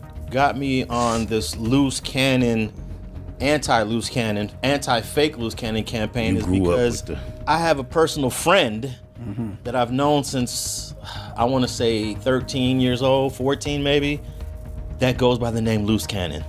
That's been in the music business since I've known him, that he's introduced me to some of the biggest rappers that I've ever met. I met them through the real Loose Cannon. Because you guys, I believe this is the reason why Loose Coochie Lips Cannon chose Loose Cannon as a name to run with, because of the credits that were already attached to it and the lack of a apparent profile. That So what they're claiming is that there's a real person named Loose Cannon, and that works in the music industry, but he doesn't really have a social media profile or like a social media image. And the Loose Cannon we know just took his shit and just kind of fabricated stories. I don't know if this is true, but if it is, I'm like, damn, this shit is genius. that was so obvious, because if you from rolling anything, especially 60s, I don't care if it's 90s, 40s, 30s, anything, and you have a name that includes O's, to eliminate the O's is so contrary to what we do when we play with words and represent what we represent. He had to take that name for the purpose of receiving the exact same credit that your partner was getting. The real Loose Cannon hit me up during the MySpace years. That's what it was, MySpace. And he asked me, who is this dude, Loose Cannon? He's supposed to be from 60s. And I remember I think he called Steve Lobel because he knew Steve Lobel was tapped into the 6-0s. And he said that, I think Steve Lobel told him that, oh, it ain't nobody, there's nothing to worry about. My mama, dad, homies, daughters, lokes, loved ones, everything I love and live for, my sister and my sons. Just the same thing I did. It wasn't Steve, but I hollered at Big U. He called me back with the exact same report, bro. Back in 06, when I ran across this mother content of Loose Coochie Lips Cannon lying on me, claiming he had met me and disrespected me, and I had no idea he existed. Told you, don't say cuz, you not no crip. Look how far he would go. That's why you guys know that was he been trying this since 06. Normally I wouldn't care. Right. But I grew up with the real Loose Cannon. Right. The real Loose Cannon is Who's real Loose Cannon, him or him? Getting calls all the time about what this dude is doing, about claims that he's been with. Hey, by the way, I can't knock Loose Cannon if he did that. Ain't that what Rick Ross did to the other Rick Ross? Sometimes you gotta jumpstart your shit by just taking another nigga's shit. With other celebrities that the real Loose Cannon never been with. So he's got to take these calls. Nah, I never did a song for 50 Cent. He has worked with Nas. He has worked with some major dudes. Right. This dude, the fake dude, is just I seen that some major. Putting it all out there. Robbing dispensaries is one thing, but robbing song credits and your entire career history is just wild. But Loose's former partner, Jasmine Gigi Adams, also told Street TV that Loose has told many outlandish lies about himself, painting him as a possible pathological liar. Tremaine, he kind of gets you into a place. I mean, it's real intense. When he first meets you, as you guys can all see, I'm sure, from the interviews that everybody has seen, the lies are outlandish, and he's very good at, when he's outed for the lies, he'll come up with an even bigger lie. And then he's got, little minions around him to support the lies, and then, next thing you know, you don't know what to believe, even though you have the proof in front of your face. Okay, all right. How about Nas? No, Nas is cool. Okay, Yeah, what was it like when you were working with him? It was just like, cuz gifted a whole nother level. So it was like a different vibe. It was like out of here. It's like a different atmosphere. What did you do with him? Produce for him. Oh, what did you produce? The song with him and what's that fat dude? I produced so many records, I'll be forgetting the damn names. But I think that was kind of the reason why I stayed, because the fake Tremaine it's not like he had tons of money or anything when I met him. So I think it was more so about myself. It was just me. When you look back at it, was there anything about him that you actually liked? He was very persistent. He was very persistent. He was showered you right away with just like flowers, very persistent. And now, supposedly this is Loose Cannon's wife, and the other person who we be seeing, Charisse Mills, I did an interview with her. Isn't his? I don't know what the fuck, bro. I ain't gonna lie to you. This shit shocked me so much. I was like, yo, the next time I talk to Loose, I'm gonna be like, yo, Loose, if you finessed all this shit, good shit. You know, taking you out, kind of just treating you like, you know, like a lady. He never pressured you for sex or anything like that. He was just very persistent, kind of came off as a gentleman. And then, of course, he's, you know, telling you these lavish stories. I own Subways, I own GameStops, I have my life together type thing and stuff like that. And I had my own businesses too. So it was kind of like he makes you feel like you've met your match. But whatever the case, Loose Cannon would eventually find himself in the podcast world, appearing frequently on LA's leading rap culture podcast, No Jumper, arguably becoming a loose link when it came to the secretive code of the streets. But before Loose had fully transitioned to a more sanitized media presence, he was allegedly towing the line for Big U in the streets, specifically conducting robberies of dispensaries that were being shaken down, according to the criminal complaint. Okay.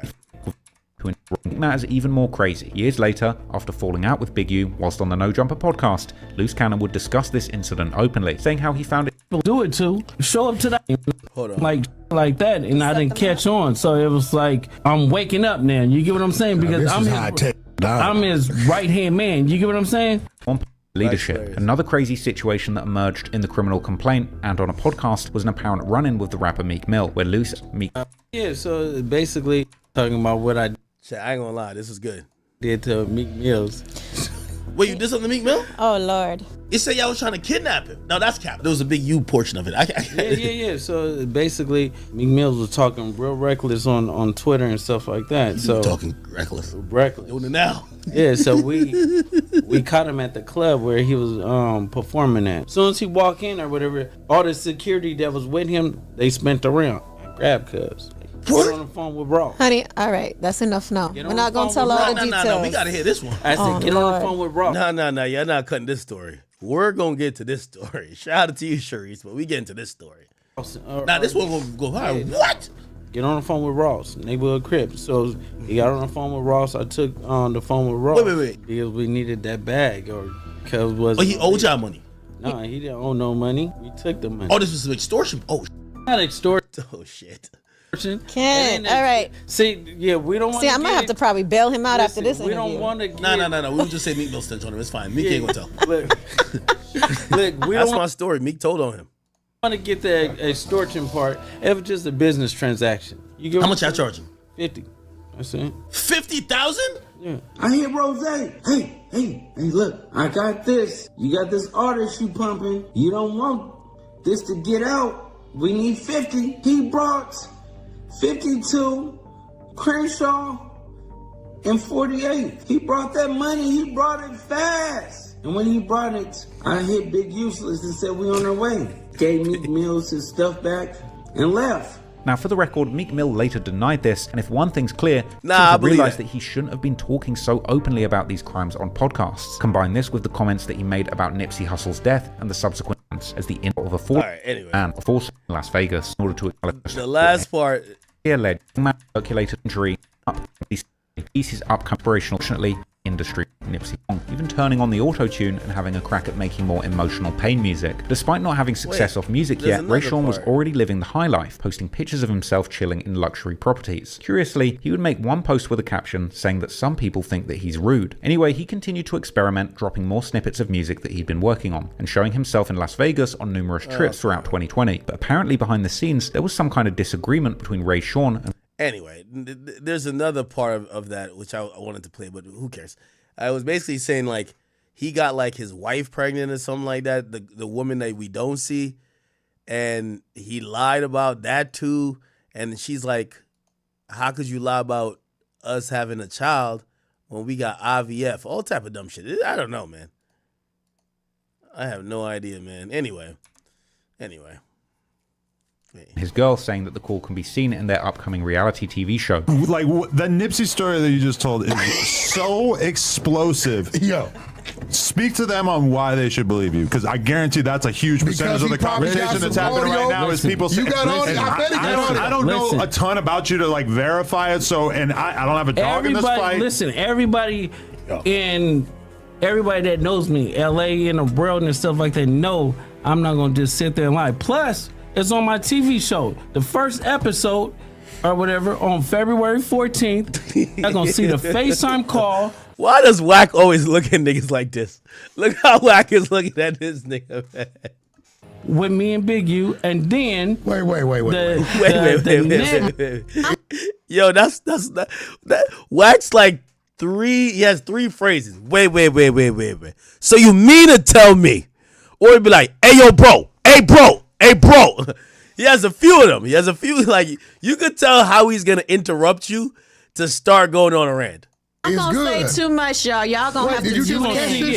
Y'all gonna have to tune into the show. The following day, Brick Baby would be part of the No Jumper News show, and as a self-admitted Rollin' 60s member who seemingly was still fairly close with Big U, he would seemingly be mad at as well as you sat there and lied. You All right, anyway. This is a really good documentary. You guys should watch it. Okay, let me see. What else is going on out here, man?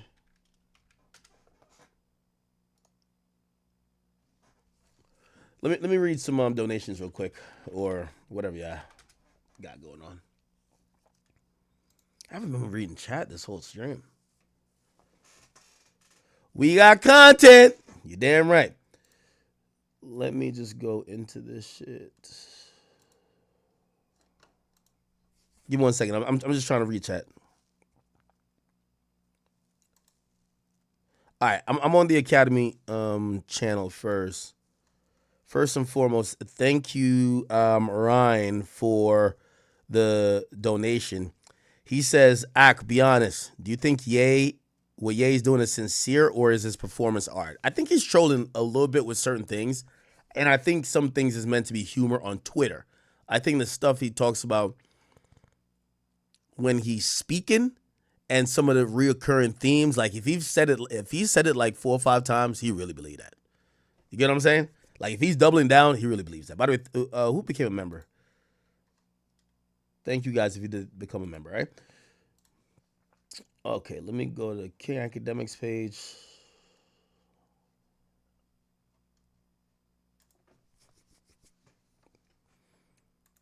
Sorry. I should have the chat just like pulled up on these screens below. All right. Joel Wright says, these people get all the baddest girls and anything they want. They get bored and need to level up to get off. Yeah, I could imagine that, but like, you're way too freaky. Put it like this. Before I start getting off on watching somebody fuck my girl, I just chop my dick off. Like, it's just like, bruh, that's just not no leveling up. I'd rather fuck, like,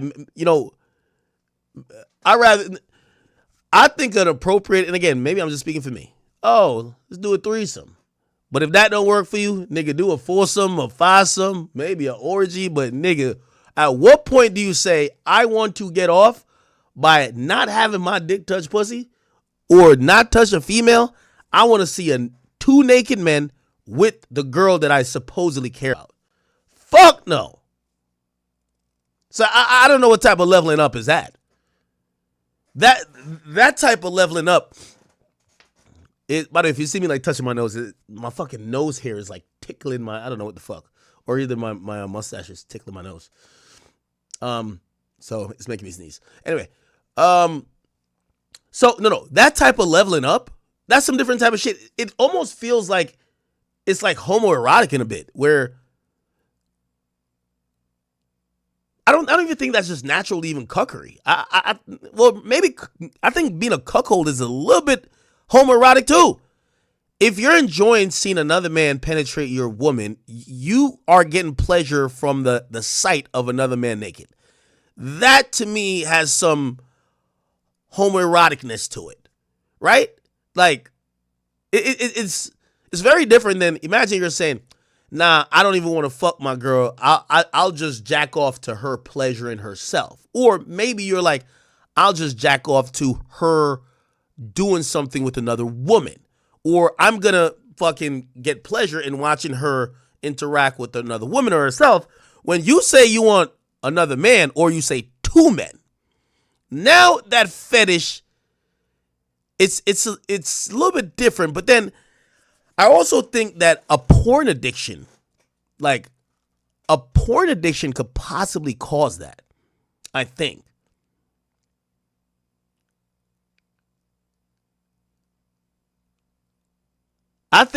If you have a massive porn addiction where you feel, but even then, I still don't get it, man. Like, why would you want a woman you love to ever get penetrated by another man? Like, and you enjoy it. Like, I don't know, bro.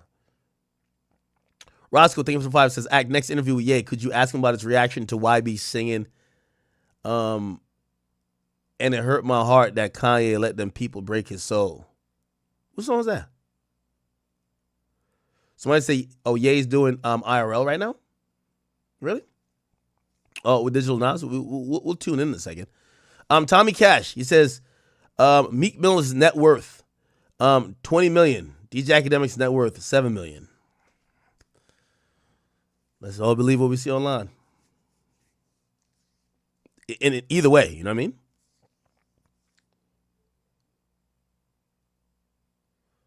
So, did you see Flacco get scared when he found out he was supposed to interview Wack? I don't know why he'd be scared. Twin KT says, check out my music. I'm a female rapper. I won't disappoint. All right.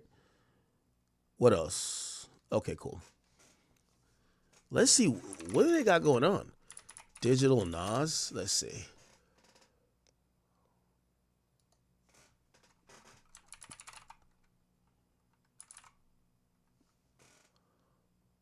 What is his channel?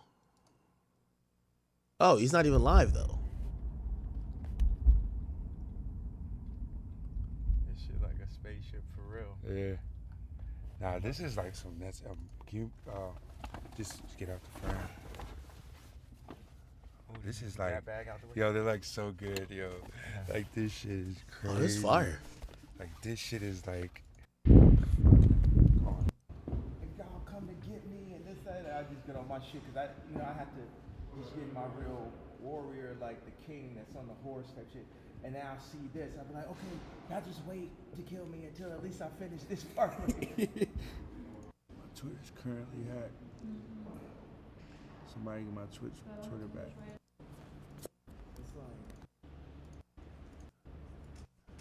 Chad, I want to get to Japan so bad, but it's so fucking far. Yeah, this is the warehouse he showed me.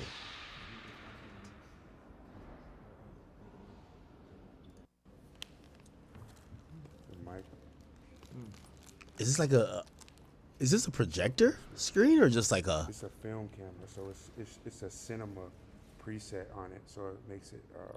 So we don't have to slam the laptop no more. No, we don't.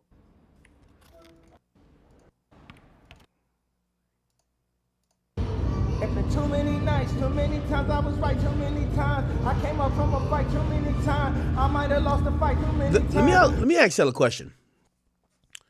A lot of artists have said, some artists need to get drunk to make good music or get high or sip lean to make good music, right? I think Wayne kind of damn near admitted that, saying, yo, the music y'all like, I made it while I was fucked up. I mean, Uzi even said it. Yo, I've made a lot of good music while I was off that lean or off whatever, when I was sipping from my cup. Do you think that when it comes to Kanye, he looks at maybe the medication that is supposedly for his bipolarism as that shit keeps me contained and now I can't create. So I need to be off of it to make good music. But the byproduct of that is I might wild the fuck out. I might say some shit you don't want to hear. I might end up slapping a bitch. I might do some shit and change my mind later. I might tweet some shit about Jay-Z's kids, which, by the way, I'm not saying we agree with it. But then change my mind later and kind of apologize. Covered in all the hype too many times. They say I didn't right that many times. They say I wasn't right. I had to fall. From the right or wrong. Niggas, they tell me I'm right or wrong. They niggas hated and love it because I just done it. One from the sun and I live like a fucking like fucking. Come on. Come on. Come on. presses for. I never got empty for. Got Netflix message for. What they wanna lock up and stop me bumping the rest for. I got the destiny for. When just you know who was the greatest, the late. This is one thing I do think that where I think, people claim that Kanye is doing all this for attention. Kanye's doing this on this guy's stream. He has 2,489 people watching. Like, it's Kanye West. Like, I'm going to be honest with you, just honestly, I think one of the reasons you won't probably see, in the capacity y'all want, to see like a act Drake IRL stream is that I think Drake is very conscious of numbers. I don't think Drake want to be on a nigga stream that is not going to say 100,000. You get what I'm saying? I honestly believe that. Like, if we look at Drake's moves during the years, he's did a stream with Ninja. Got like 600,000 people watching. Obviously, him and Aiden with the steak stuff. But XQC. I don't think Drake trying to get on a nigga stream that the numbers ain't going to be running up. But that's why I think Kanye is a little bit different. I think Kanye don't give a fuck. So when people are saying he's doing it for clout and doing whatever, I don't see him chasing the biggest look. I see him just wanting to be seen. If that makes any sense to me. Right?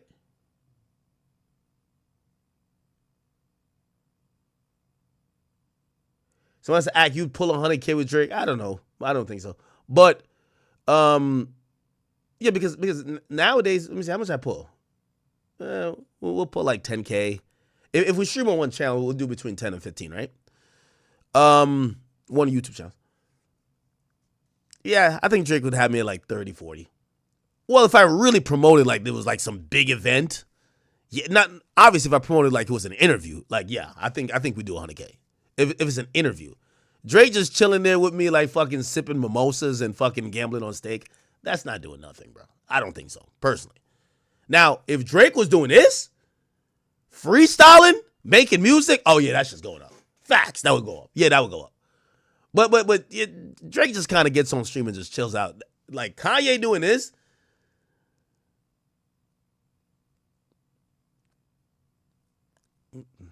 I ain't gonna lie, not for nothing. I kind of like I give him credit to his genius because the nigga on here freestyling, he's trying out cuts for samples. Now, also, there's a way to think of this to say, yo, if Kanye could be on Kai's stream, he wouldn't be on this guy's stream. If Speed was there with him and they had 400,000 people, he's not interacting with probably even you. That's probably a thing too. I don't know. I really don't know. But I'll be looking at Kanye and I'm watching him on stream. I'm like, yeah, he don't really care who's watching. Like he's not looking at the number to be like, damn, we only got 3,000 people here. Nigga, I'm rapping. What the fuck? He's just kind of doing his thing. I was the greatest, the greatest, okay, off a hiatus, I made it. Can't none of these pussy niggas faded. I gone through dated, my shit is rated, this shit is dated, it's fed up. Gonna set it up, heads up, gonna let it up, let up. Wanna let it up, let up. Had to take it, they ain't let us. Gonna stop getting better. Wanna trying to call him meds up. Like random intrusive thoughts. I wonder if Kanye like fucking dry clean that KKK outfit. I wonder if he did that.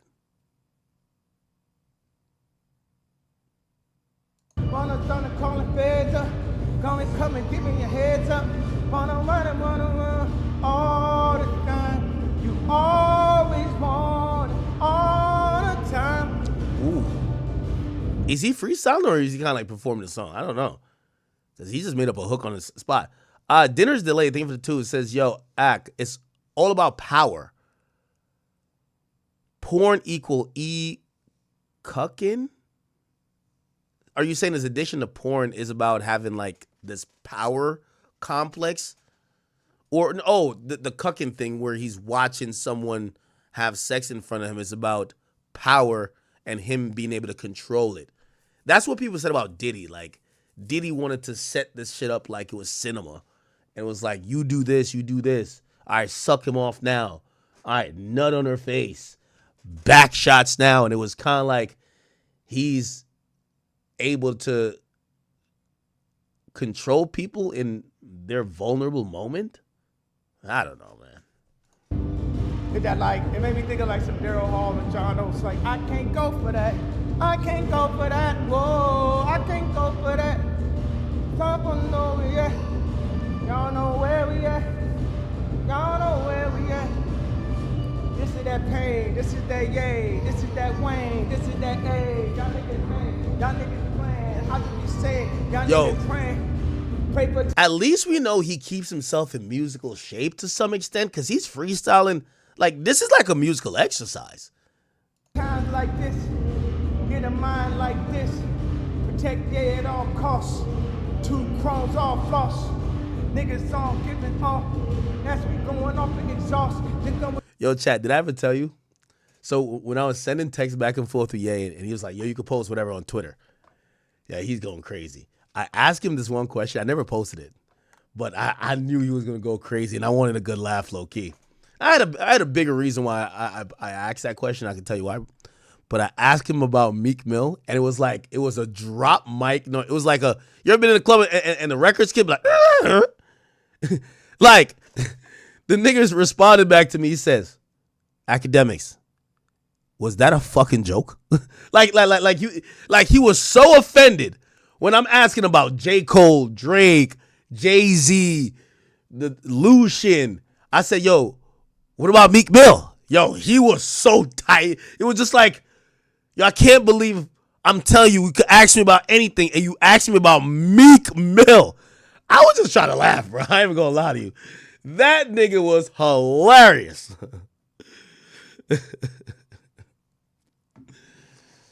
Oh, man. And then he doubled back. And he's like, you know what? I shouldn't have been that dismissed. It's like, did you have a bigger point? And I did. I was like, yo, there was one point where Diddy and Meek Mill were both like kind of hitting up Kanye to quote unquote chill. And, you know, he's now cool with Diddy. Well, if you claim these people were like agents sent to try to keep you in check, you're cool with one guy. What about the other guy? Someone said, Ye, a.k.a. Chris Cucker. I don't remember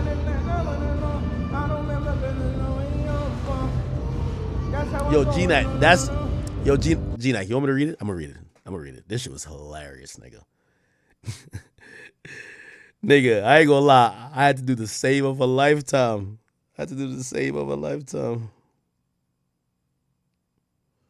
Where is it at? Oh, here we go. I'm gonna read this shit to you. I never even posted it. This shit was.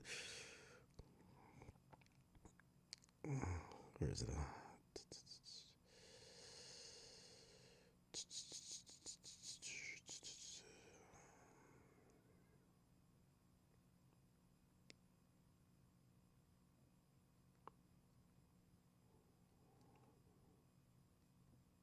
Wait, where is it?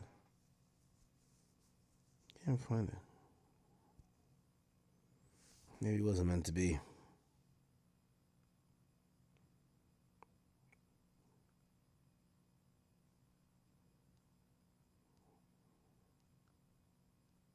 Oh, all right, I'll just search it.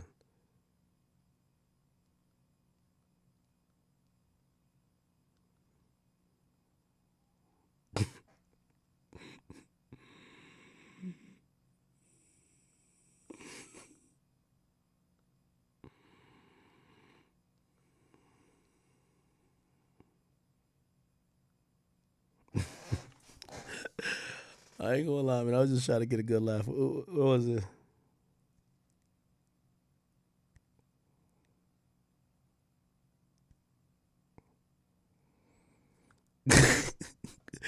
So I said, did you and Meek ever reconcile? Nigga said, you're very much into the concept of reconciliation. So when someone shows you who they are and how they really feel, always remember that. He's not talking about Meek. He's talking about the previous thing. So say if you fall out with a nigga once, y'all gonna keep falling out. Always, also, please make a differentiation between me and all these so-called peers. I've made better music for a longer period of time, made more money, and I've expanded to the top of other fields. 50, J, Puff are closer to my pedigree for discussing people who came from music. Was that Meek Mill question a joke? Yeah, him asking me that, I was like, wait, hold on, because he's dead serious about everything. He's like, wait, were you joking? Oh man. And then he brings it back. He says, never mind, I don't even bring it up. Okay. Yeah, I was just trying to, I thought he was going to say something good that I could post on Twitter. I was going to be like, yes, hold that, Meek. All right, anyway. Yo, he's going crazy with this shit. For the silhouette. Get my leather tater for the silhouette. I'm improving the silhouette right now, so I got my nylons on right now in the office, but you know what's Yo, going on. IRL with Ye would be fucking, yeah, I got to get to Japan. They hit me today again. I got to get to Japan. IRL with Ye would be goated. I get the silhouette right. I got to get my silhouette.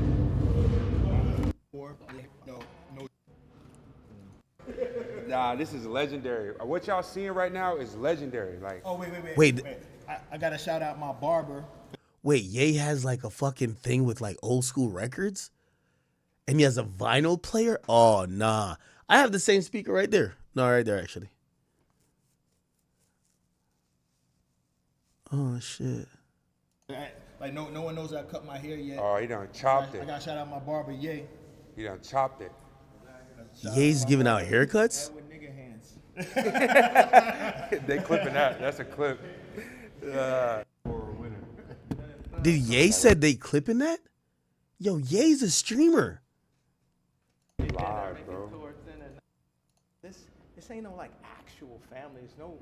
Oh, this is when you talking about Travis. Situation.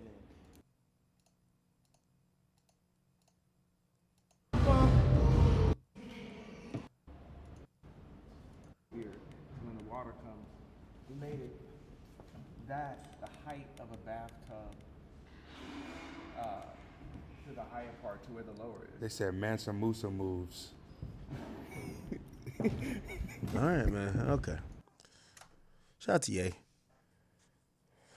We'll be in Japan shortly. Okay. Bro, give me some topics. I feel like am I out of topics? Oh, we're supposed to talk about Drake? What else is there to talk about Drake?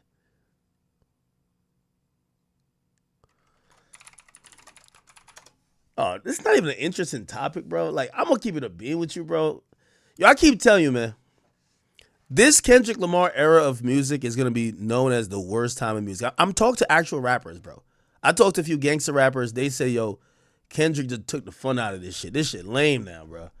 And they're talking about just the timing of everything. The mode that fans are on, it's not receptive to all type of music. It's like this super judgmental. Everybody thinks it's a Me Too movement, blah, blah, blah, blah, blah. Like this whole, like, you know what I mean? And again, congrats to Kendrick and having a really good song that lasted for a long time. But this atmosphere where these K-bots are just like narrative driven. They're all like, you know, they're now, it's like you have 5 million Chris Hansons out there. They don't even want to listen to music no more. You know what I mean? Like, they're not even having fun with it no more. This is the byproduct, the end result, the fallout, the residue of the beef. It just doesn't stop. So, like, even yesterday, I'm talking to Grant. Yo, Grant tells me, he's like, yo, bro. Like, I'm even disconnected from this shit at this point. Yo, the K-bots, they have been trying to drive this narrative that Drake didn't write Nokia or write some of his biggest hits. Yo, to the point that, and I don't even know how much Drake, you know, interacts with this, or I don't know, maybe Grant is telling this to Drake. I don't know, whatever. Yo, Drake sends his fucking DMs. We posted it. Like, it's posted on Academics TV. Drake had to post his DMs with the nigga who was claiming he wrote Drake's song. Like, bro, like, yo, don't you realize why this shit lame now, bro?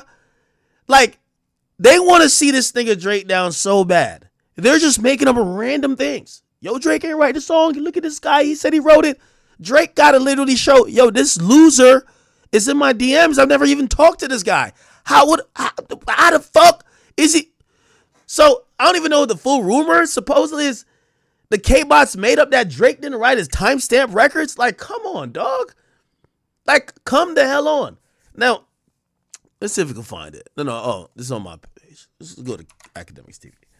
By the way, blur that out just now, Drill, because I think we just passed the World War III video with I think that woman is nude. Okay. Ken Carson just dropped? Oh, shout out to Ken Carson. Let's go all the way down. Let's go all the way down. Let's go all the way down. Where we at with it?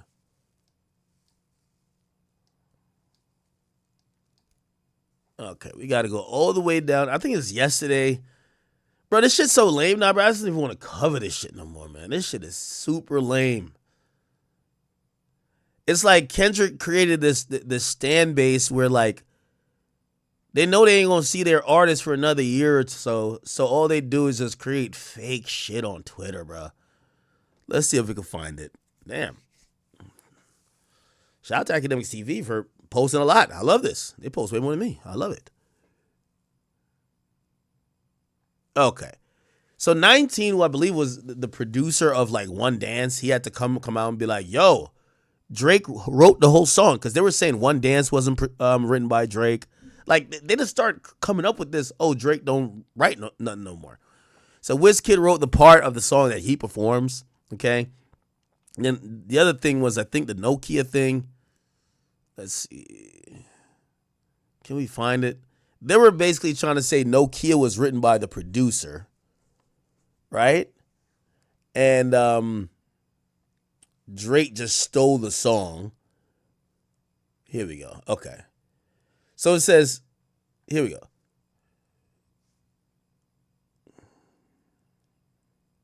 All right. Again, I'm not even keeping up with this at this point. Chapo. Somebody named Chapo claims he wrote 5 a.m. in Toronto for Drake and other timestamp records. Shout out to Grant. I don't know who wrote this caption, but I love it. This guy's a lying goof. Drake says he never met him in a day in his life. These are Drake's DMs.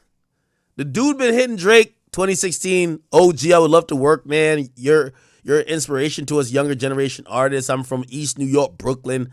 Out here trapping, invest money into myself just to get on the radar. You probably won't read this, LOL. I got a link in my bio of my video. Be honored if you even watch. What's good, big homie? Any advice? Come on, all right? So this is live from Drake's motherfucking DMs. You get what I'm saying? So Drake got to like fucking screenshot it to show people he don't know this guy. Let's go on this guy's page. By the way, I guess we're giving him the attention he wants, right? Live Moolah? Is that his name? Live Moolah. Did he deactivate or something? Anyway, the Chapo interview. Oh, I guess he did an interview and he claims he wrote Drake's music? Bro, this is all set up by the K-Bots, bro. Chapo interview. Let's see if we can find it. Chapo interview. Blending hip-hop. Let's hit. Or maybe he's on his loose cannon wave. Creating in the studio is popping up elsewhere under the Harvey Mason. Fucking being the soundtrack for a whole movie. Like, you know what I mean? Like one record, and I don't want to get into specifics, but like shit like that. And then, so I'm not seeing any money on the songwriting thing, but at the time, I don't care, Jay, because I got Chris Mills giving me 10, 15,000 at a week. Just where to does live. he say? Does anybody have a timestamp where this guy says it? Yo, Grant, I know you got a timestamp, bro.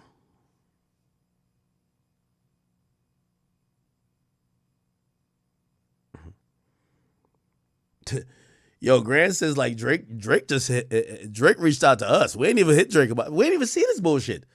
But like I could imagine Drake's just like, God damn, another thing. What the fuck? Yo, Grand, where did this guy even claim this, bro? Like, how Drake even sees this shit? Yo, this interview has like less than 10,000 views. Here and yo, the K-Bots forgot to bot this shit. Just being able to get some work in, but money. I told them what I wanted. They not only have it's on Twitter. I was just fine on Twitter. Chapo 5 a.m. in Toronto. Let's see what this guy says, bro. Is there a video? What? Chapo wrote Drake. I'm trying to find some search terms. Actively trying to push this and make this into a thing. It happens with narratives. It happens with everything. That's one thing I've noticed. It always happens when a song comes. Like one of the narratives that Aubrey's PR was trying to use was that Not Like Us only won because of bots. And as long as we can prove that there were bots, we won the argument. But here's the thing. Everything is botted. Everything, no matter what it is. You're trying to make the conversation Wait, hold on. I'm just trying to see. Like, where did this guy say it? I don't want to watch this guy just run his mouth for no reason.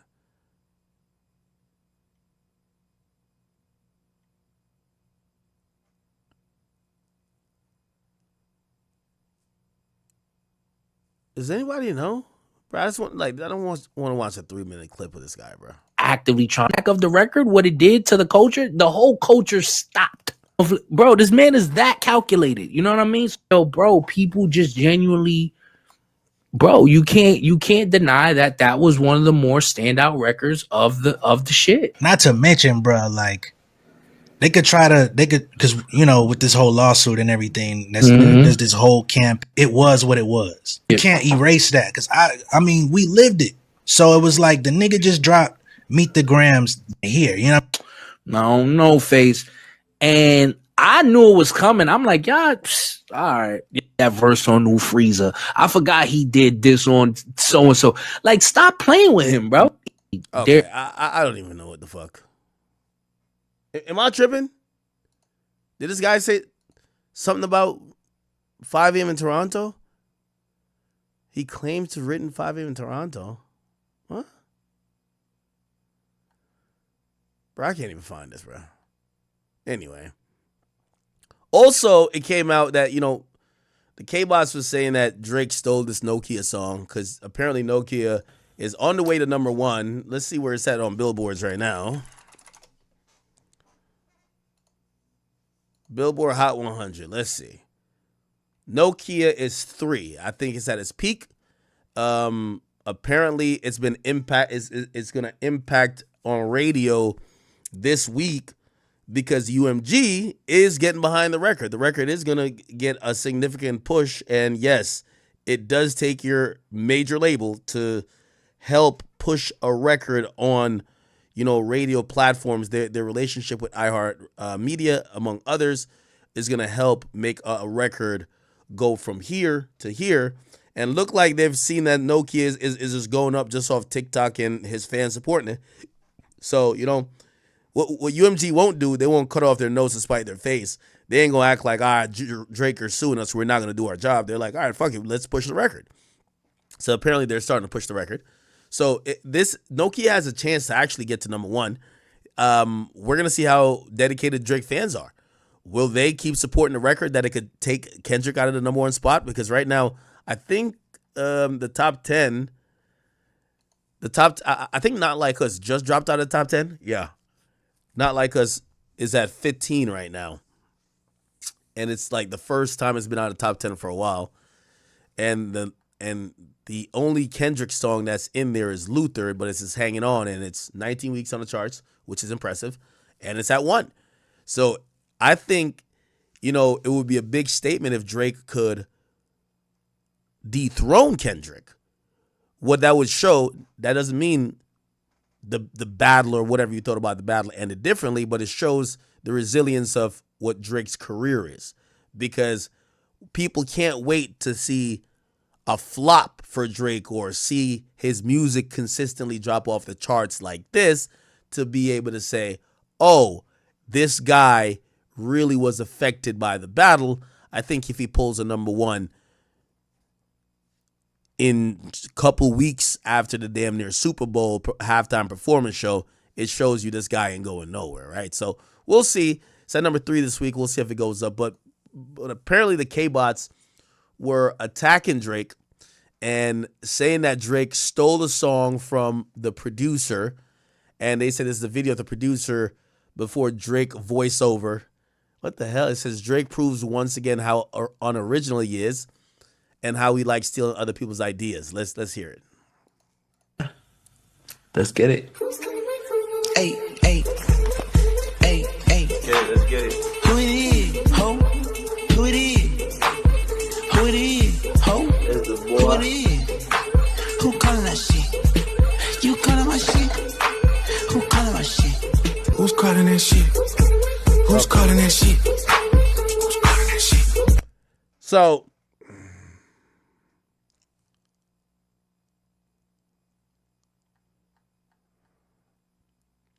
and they're saying this from 6 months ago. Basically, they were trying to say Drake stole the fucking track. Now, apparently, what ended up coming out of that was the producer's manager cleared it up himself by saying, I also hope they know Drake literally wrote the hook with Elkin. Elkin's this producer. And them putting his backing vocals was by design. Now, someone says, nah, nigga. Drake just wrote his own verse and added the performing style to the song. Don't take away shine from Elkin. At 21, producing a song for Drake is a major win for him. No one's happier than him, to be honest. And by the way, the guy also says he also helped Elkin with the structure of the song and arrangement, which would technically make Drake a producer on it. So let's just keep winning.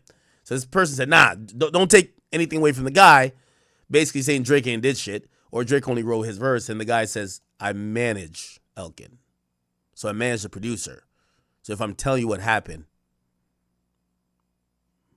it happened, nigga. The fuck? All right. Anyway.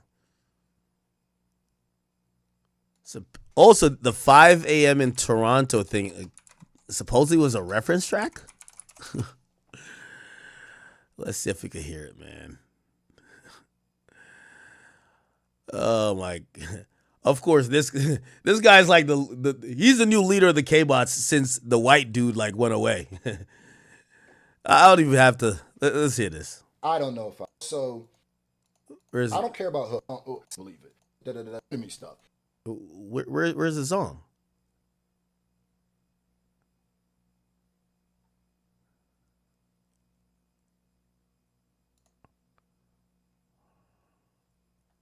Oh, they deleted it now?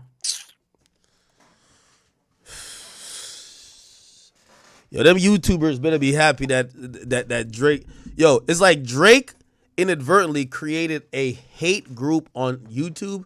All these niggas do is like double fist Gog 3 million Kendrick and just hate on Drake and just make up like crazy shit. Yo, we exposed him for this. They do it every day. And, you know, I guess the YouTube ad set's been going crazy, but, you know, it's kind of sad watching. There's a large part of, you know, YouTube, like reactors or whatever, they've lost all objectivity. They've realized the views come with disliking Aubrey, right? And they can't give props at all, right? They can't be like, oh, you know what? That's somebody who loves me song's fire. Yo, Nokia, this shit's kind of catchy. They can't even do that. They have to look at it at some weird angle. Yo, Drake is a culture vulture. Look, he stole somebody else's shit. We told you he's not like us. Like, it's so sad.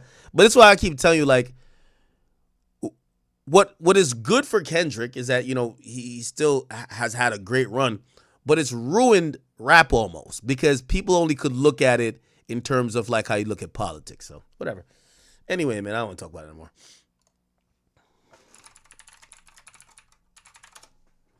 By the way, I don't think people really care about this because I don't think he's been getting his flowers a lot recently.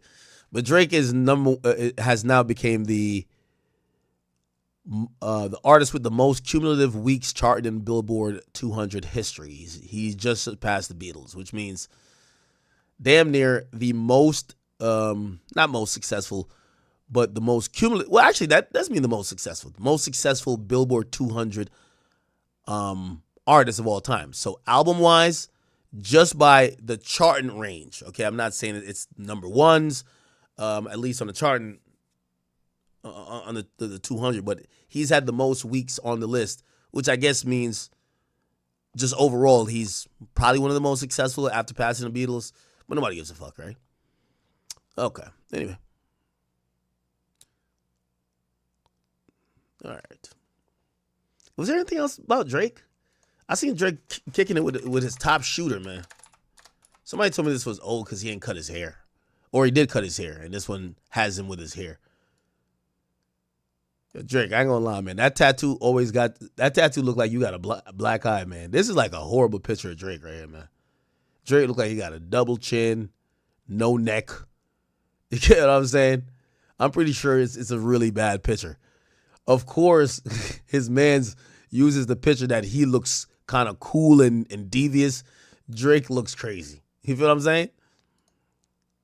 And then apparently this Drake looks a little bit more normal here, but this is a video. I got 2 rollies.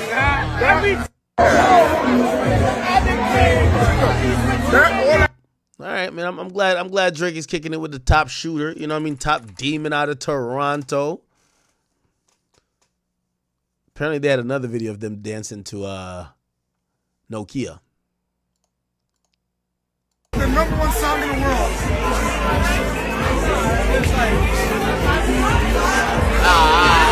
Undefeated, nigga. When your big bro got the number 1 song in the world. Okay, that's fire. It's kind of cool. Was there anything about Drake? Somebody said, old man Drake. Yeah, Drake is getting old, man. Shit. How old is Drake now? About to be like 40? Yeah. I think Drake cut the braids because the braids was starting to, like, you got to realize Drake outside, he in the clubs. When he get a little bit lit, get drunk, he starts looking older because the braids kind of do that to you. I think that's why he went back to that short hair. I don't know. But you can't tell with Drake. That nigga's doing all type of shit. Don't a nigga motherfucking paint his nails? Who knows? Who knows, man? Maybe that's just his style, right? Okay.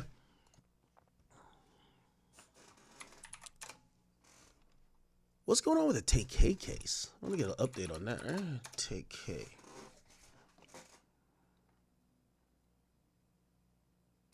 At 6 o'clock, the trial of rapper Tamor McIntyre has entered its 3rd day of testimony. He's on trial for the 2017 murder of a San Antonio photographer. News 4 San Antonio's Mariah Medina has been following this case and has more today from the courtroom. This was the path apparently taken by the suspects. Okay. I want to see what's going on in court today. Looked like nobody was on the stand. Yeah, today looked like it was a boring day in court. They probably just had they probably didn't have the jury, and so they probably just had motions and shit like that. Hold on. So that's then. What happened the day before? We know that the girlfriend testified. Defense's opening and also. Oh, this is a hearing outside. Yeah, hearing outside of jury's presence. So who gives a fuck, right? It looks like they're gonna get to some type of conclusion or some type of decision about this probably in the next week or so. But I don't think before this week. I think they're gonna definitely get into next week. I'd be surprised if it goes beyond next week. Again, if you guys don't know, he's already serving 55 years in prison for another murder. If he gets convicted with this, obviously 55 years is already essentially life. He was just pretty much be doing life. Okay. Soulja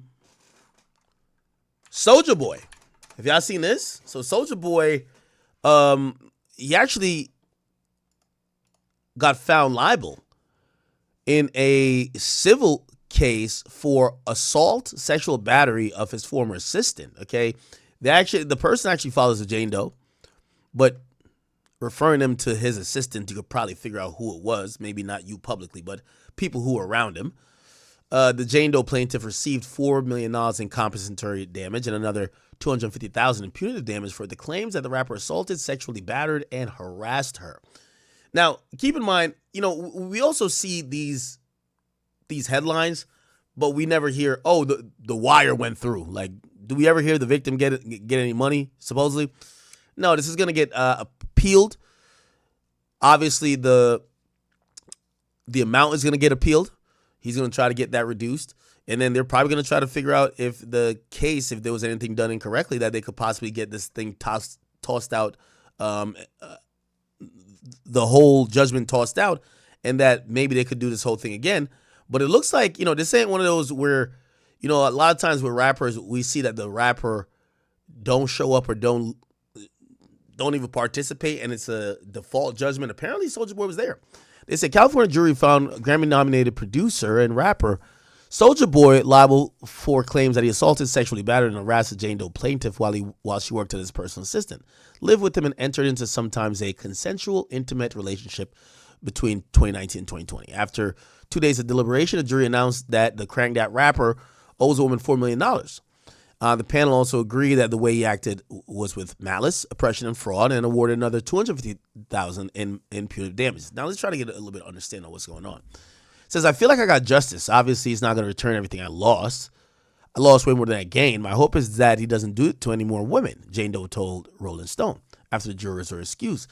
The woman said it was hard to step forward and testify, especially when she had to give embarrassing details about her lowest point in her relationship. And she was grateful that the jury understood. She said, I don't even recognize that person anymore. The person he turned me into was the worst version of myself. It's like I was in survival mode. In their slightly mixed decision, the jury found that Soulja Boy placed the woman in fear and subjected her to sexually offensive contact, gender violence, and inflicted emotional distress. They found that the woman suffered severe and pervasive harassment when she worked for him during this time, and they declined to award anything for the woman's false imprisonment and hostile work environment, finding that he didn't deprive her of her freedom or ability to resign. So why did they? I guess they found that it was harassment. What?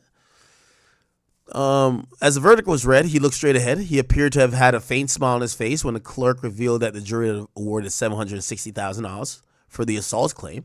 His expression dropped after he heard the $1.5 million for the sexual battery claim. He left the courtroom with his head down. Shortly after, the clerk said the jury's decided he might face punitive damages as well. The district attorney never filed charges. I was never charged or convicted of this criminally, so to be accused of this civilly is beyond me. I've never done anything of the things they're accusing me of. Feels like this is unfair. I'm no in a longer prepared statement that he reads off his phone, he says, I want to make it clear I'm innocent. This case was never about justice. It was about money, personal gain. I will not let that stand. I'm committed to filing an appeal and fighting for the truth to be revealed. Jane Doe's lead lawyer was Ronald Zambrano and praised the verdict, saying that we're happy, blah, blah, blah. Okay, cool.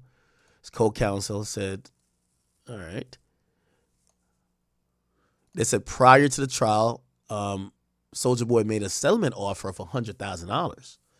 Testifying about his net worth during the phase, Soulja Boy admitted that he pays $25,000 a month for his rented mansion, owns 5 cars, including a Lamborghini, but he claims he only made $20,000 last month and was late to pay his landlord. He told jurors he has 2 young kids, ages 1 and 2, lacks health insurance, and that the sexual assault accusations has caused him to lose out on a big performance at Coachella. One of his lawyers told the jury the extra $4 million in punitive damage requested by Jane Doe would be crippling and likely lead to bankruptcy. During the closing arguments on Monday, the woman wiped away tears and she said she deserved $73.6 million in total damages for the alleged horror she suffered at the hands of Way. She painted Way as a brutal boss who would regularly R-word and beat the woman. Wow. Huh? And subjected her to labor code violations and dressed up in non-prescription fake glasses and a suit to lie to jurors about the abuse. He R-worded her, punched her, kicked her, cut her, picked her up, slammed her, choked her, left bruises from squeezing her arm, grabbed her by the head, by a mirror, and said no one will love you. Told a jury of 7 women and 5 men. He pointed a Draco at her, locked her in a room, threatened her family, threatened her, denied her food. The lawyer showed the jurors screen grabs from text messages from the woman and Way in one exchange. Soulja Boy says, "I hope you die slow." Jane Doe responded with, "You think you can keep hitting on me? You're crazy." He responded, "Fuck you, bitch." In other messages, he says, "You body slammed my head and choked me." He says, I should have just let you hit me. I don't know anymore. I feel lost." Zambrano said Soulja never responded to the woman text accusation with protests that she was making false claims. He usually ignored them. When he did text the woman, he often asked her to complete tasks such as picking up his food, setting up his computer, organizing his travel. He also sent disparaging messages saying, "I hope you catch corona, bitch. I should have killed your ass."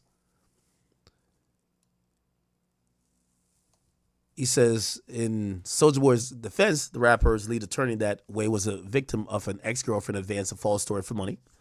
The lawyer argued that when the woman first reported the allegation to the police, she didn't tell the investigating deputy that Way allegedly knocked her unconscious on one occasion and separately smacked her in the mouth and forced her to engage in oral copulation. Her story evolved over time. He also argued that the woman could have escaped the alleged false imprisonment at his house, but she traveled with airport with him that were crawling with police. They urged the jurors to interpret one message where she demanded $50,000 in a Dodge Charger to resolve her claims. He called the effort extortion and pointed out that one text he did push back against the woman's claims, telling her to stop texting him police shit. Plaintiff was motivated by jealousy, revenge, and financial gain. She wanted to be paid. This is what his case was all about. It's not about the truth. It's just not. The woman reported her alleged abuse.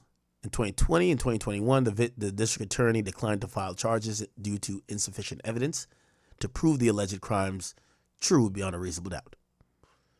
Over the 4-week civil trial, the jury heard from the woman, heard from Soulja Boy. So Soulja Boy testified, several medical experts, bodyguard. In a graphic and harrowing testimony delivered, the woman that described a purported bathroom attack during a police raid. She claimed Soulja chucked several guns out the window into a steep canyon and was trying to dispose of narcotics in the bathroom when he allegedly spun her around, pulled her pants down, and started having sex with her. She didn't immediately report the attack to the sheriff duties who raided the house because she was terrified of Soulja and retaliation. "I fear for my life." She claimed Soulja told her he knew where her mother lived at. He could send shooters to the house. "I was scared what he would do to my family. I wanted to hurt nobody." Oh my God, this is a long thing, bro. Okay.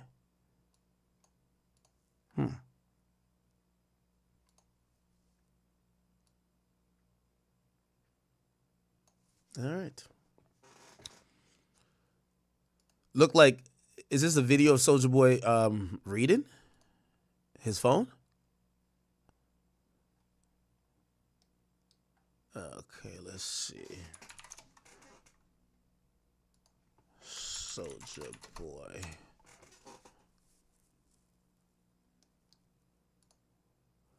Yeah, he has been noticeably quiet in the last week. Here we go.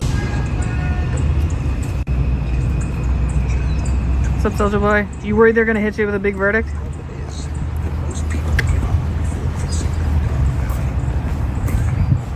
You looking sharp. I guess that was before, right? Is there another one of him after?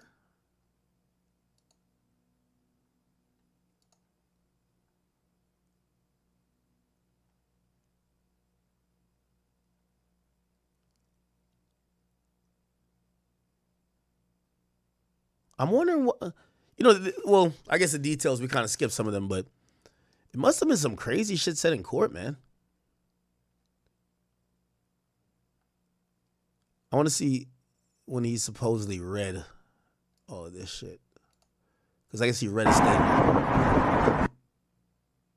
Oh, no. It's a picture.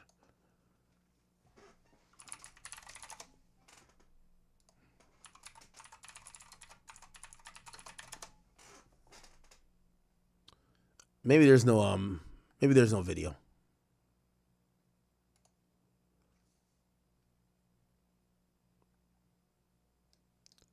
Now, I'm going to be honest with you.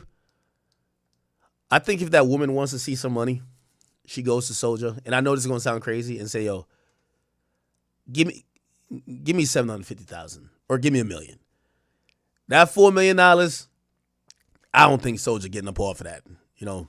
And I think he'll go down the route of Game or somebody else and just file bankruptcy. It's like he's not gonna willingly just be like, "Hey, I'm just wire you the money," or it's gonna be, "Catch me if you can." Like a lot, you know, between getting a judgment in the civil case and actually collecting on it, it's a lot, you know. All right, but yeah, this case went under the radar for a while because no one ever talked about it till today, huh?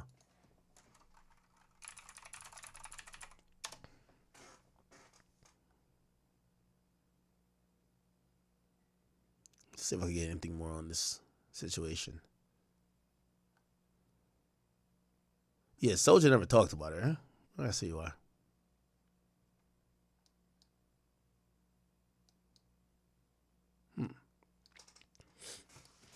There's a video? Where's the video? Send me the video.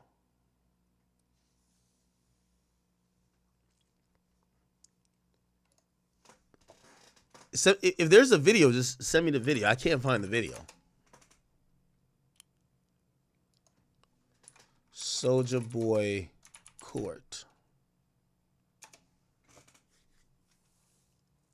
Like I'm looking for. Wait, is it this? Okay. Maybe we could watch Megan Cunniff kind of like do a breakdown of it.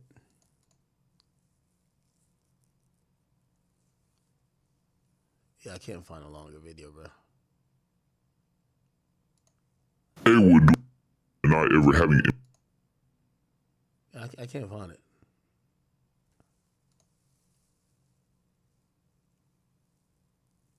Okay, let's listen. Trial. This is his civil sexual assault trial that's been going on for a few days, at least a couple weeks, and is going to be going into next week at least.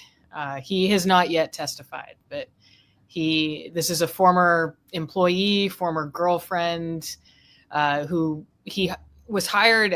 She said she was hired as for $500 a week to be his personal assistant. She's a blunt roller. And what? This was back a couple years ago, back 2020 time. The lawsuit was actually filed in 2021, and we're just now getting to trial on it. But she alleges she was held captive, physically, emotionally, sexually abused.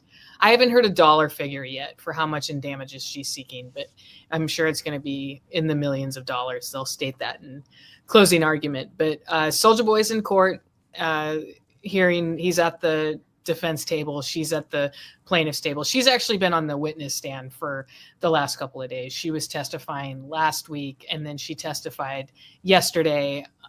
Cross-examination started. Soulja Boy's lawyer started questioning her, and then she was back on the stand today, but it was a short day. She got back on the stand in the afternoon, but I want to hear the details. Assaulted in it, because I guess in the opening statements, which I didn't hear, but I guess Soulja Boy's lawyers say that she never mentioned this in the police interview. Yeah, that's kind of interesting. So here's a big difference between civil trials and like obviously criminal proceeding. Criminal proceeding that would be brought by a district attorney. In a civil, in a civil case, you only have to be found liable for it. It doesn't mean it necessarily has to happen. Like, for example, you could get found liable for assault and you didn't assault somebody. Meaning, like, say somebody got punched in the face or injured somehow. There's a possibility of you getting found guilty of that in a civil case, because the standard and stipulations on what it means for you to be liable of that injury or that claim is very much different than a criminal case. In a criminal case, it would be, did you injure that person at all? If you didn't injure them, there's no case, right? But you could be found liable for something even if you didn't do it. It's kind of crazy. So this is why, like, obviously, I think people look at criminal cases, and if there's a conviction, it's a slam dunk on a civil. But even if there is, a lack of conviction, or even if there's no charges, people still go for a civil case, because if you could just prove that somebody's liable for something, right? All right. Okay. Enough of that. Damn, what just came to me? Oh, okay. All right. I know I'm kind of all over the place here, people, and I'm sorry. So apparently, two of my favorite streamers, they're actually getting into it right now. So apparently, Kai Cenat is into it with XQC. This all stems from XQC saying on his stream that he believes that a bunch of people around Kai Cenat are using bots. Yes, this is where we are in 2025. Now, I'm going to be honest with you. I've said this about if you're a new streamer that want to get in the game, like someone asked me for advice. And I literally had to tell him, I'm so glad I broke into the game when I did.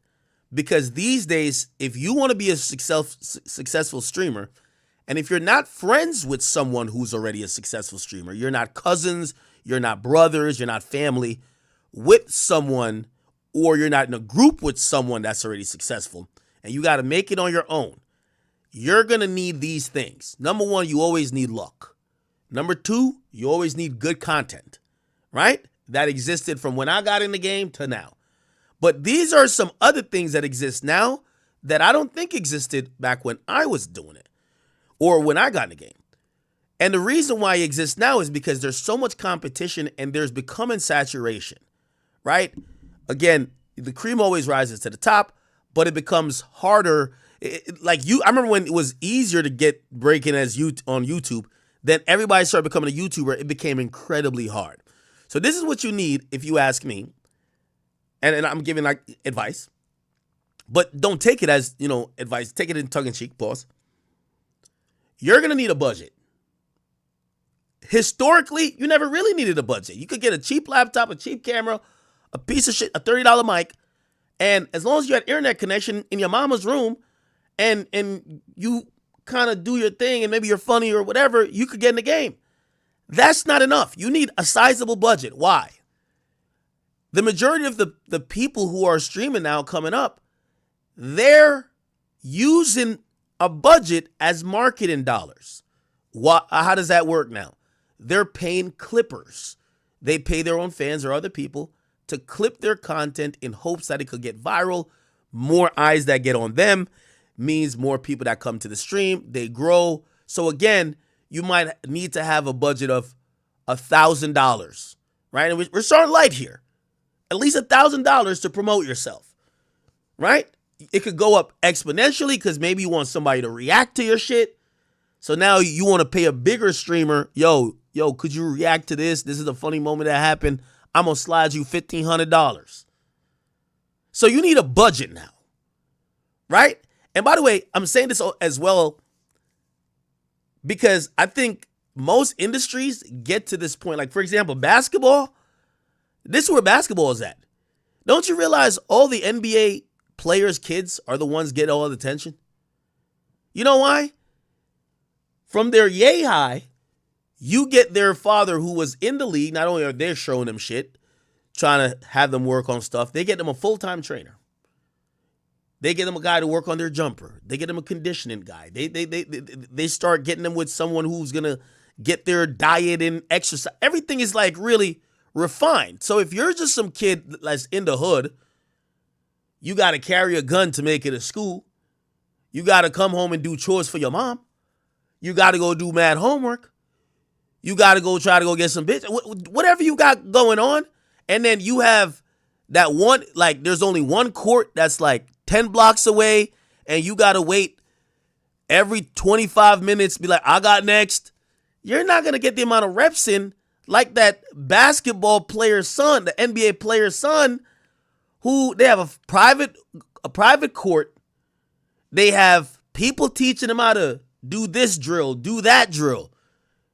Like, you're severely handicapped. Now, you hope that you're like some 6'9" or 6'10" demon, that you're just a physical prowess so you can figure it out later.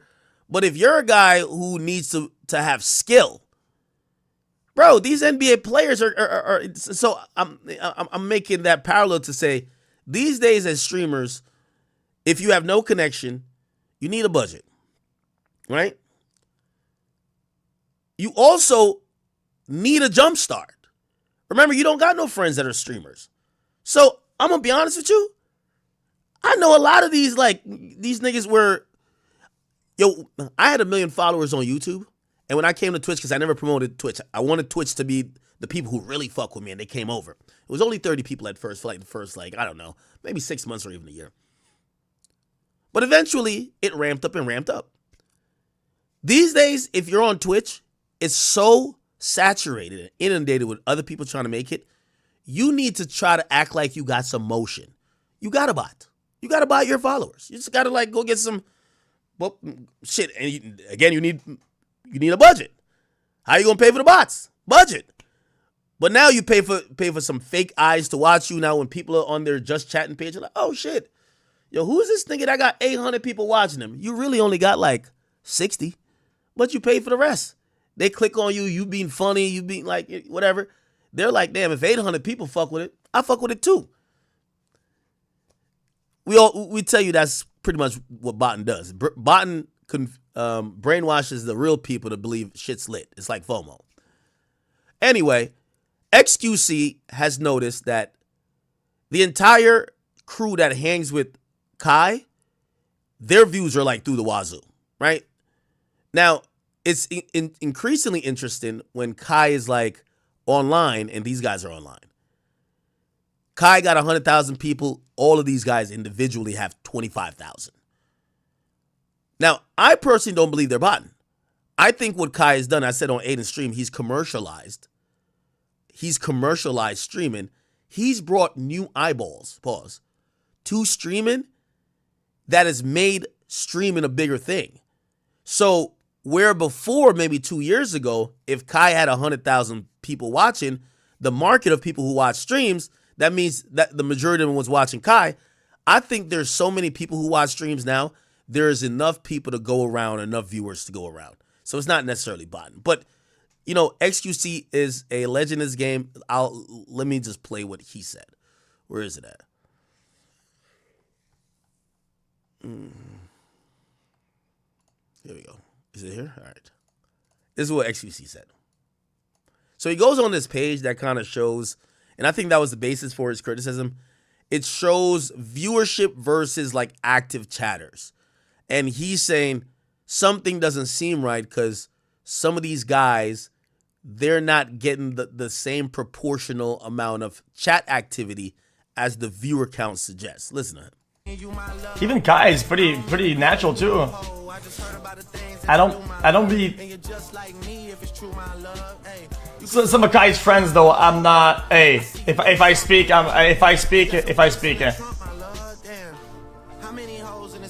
Okay. Wait, I saw you talking about something. V-butters? What did I see? Yeah, what was up with that? What happened? They're all V-butters. I don't give a fuck saying it about these days. I'm not, bro. Imagine thinking that I play this racket where I need those collabs. I don't give a fuck. They're all V-butters. So I don't care to say it. People become ready? From a 1K Andy to 20K Andy overnight. Bro, I mean, I've been here before. I'm not stupid. That's just fucking bought out the wazoo. And I would be open to the conversation that it's their agency doing it. It's these new guys they come from Hollywood. They don't know, so they're just trying to Even Kai's pretty.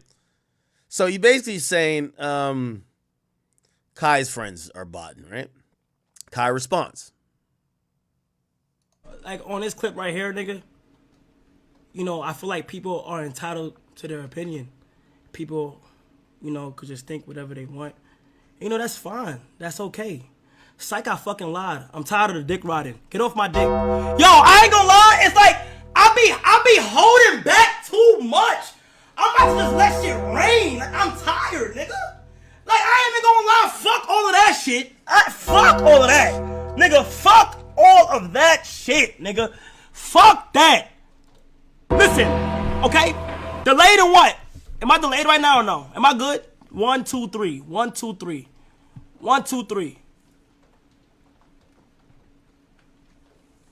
1, 1, 1. Like, you might not realize it, but I'm gonna help you. It kind of look like you dick eating. Like, real shit. Like, I'm not even trying to be funny or mean. By the way, chat, I'm gonna be honest with you. Sorry. I predict a major streamer beef this year. The streamers, there's a lot of fake niceness happening. You know why? I will give it credit to a lot of streamers. There is a sense of togetherness where even if people maybe don't see eye to eye or be like, man, I don't fuck with this guy, they're not gonna just go air it out. And I think fans want to see blood. There's a lot of people that want to see blood in the streets. I see, like, some of Aiden's fans want.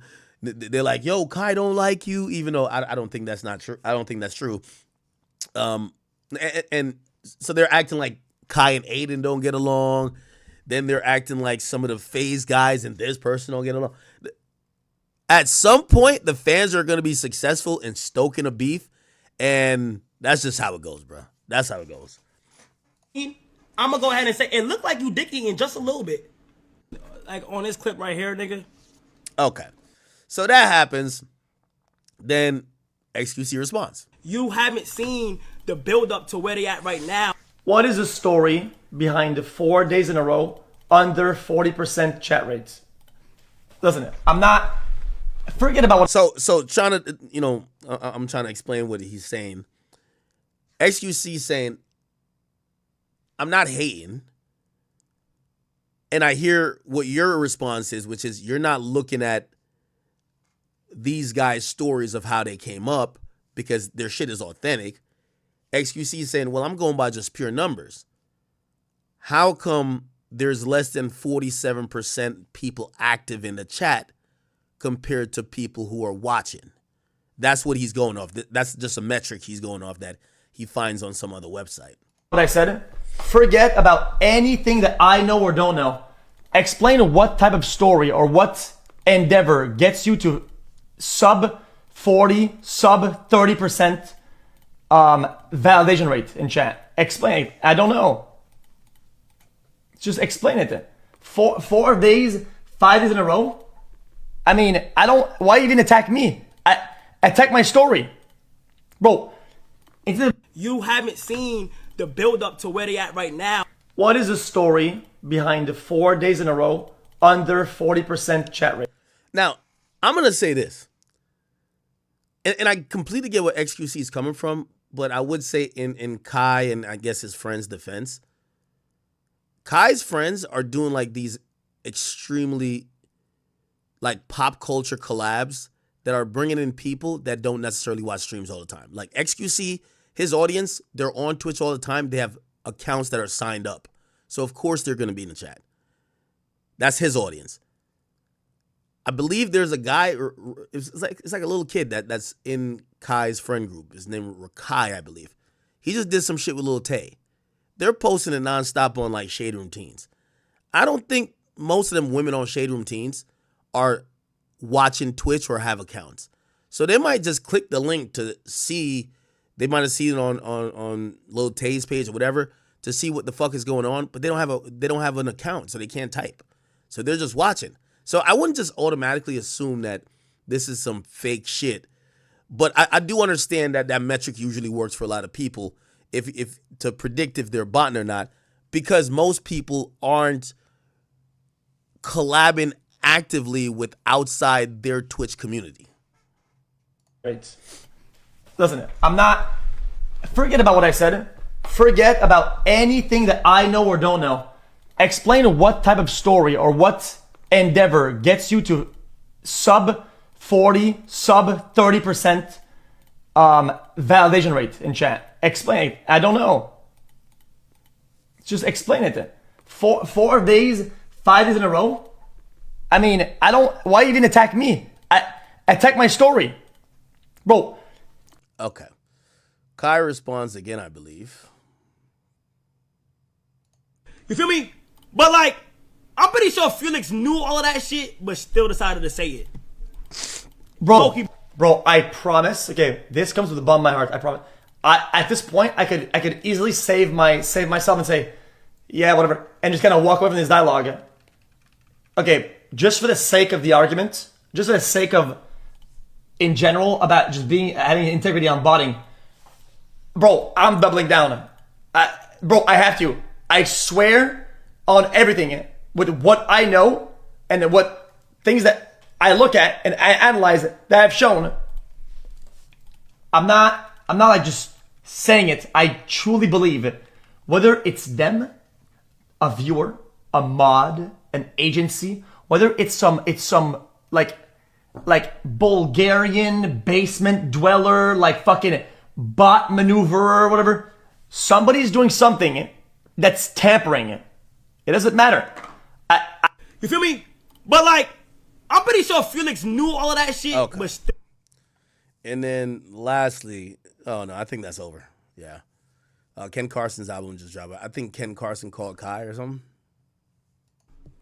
I just started it, motherfucker, Ken. I just started it, happy birthday, bro. You know what's so funny? The only music that's like organically selling without like a shit ton of promo is Opium. I hope Cardi uses this opportunity right now to just fucking rob the industry. Whatever his next deal or whatever his next label deal is, that guy deserves every fucking dollar. The labels can't promote nothing right now. No, with all due respect, Nav sold 18,000 records and they were going hard. They can't sell nothing right now. If it's not Drake and Kendrick, which those are huge artists, that mid-level rapper, they can't sell. Like, name me the last person, like, you can't mention Dirk, because Dirk was like kind of like a big dog already. But name me an artist that is going to do, like, I think Ken Carson's going to do close to 100,000. Name me an artist that's not like a big dog, right? So don't name me Future or something like that. That's going to do solid numbers. That you're like, oh, they're going to do like 80K. You can't. If all of these guys drop now, they're doing sub 35. Like, respectfully, I don't even really want to call names. I think they're doing sub 35. Some of these guys that used to do 100K, sub 35.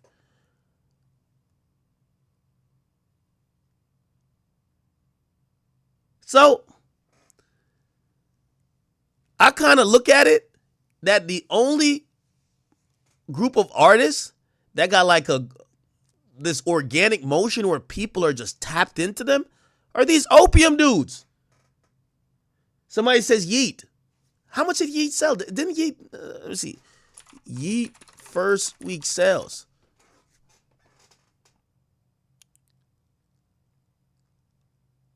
Lifestyle did 89,000. Was that his last one? Am I tripping? Yeah, okay. Yeah, but Yeet's kind of like related to that, right? Yeet's kind of related to that type of shit.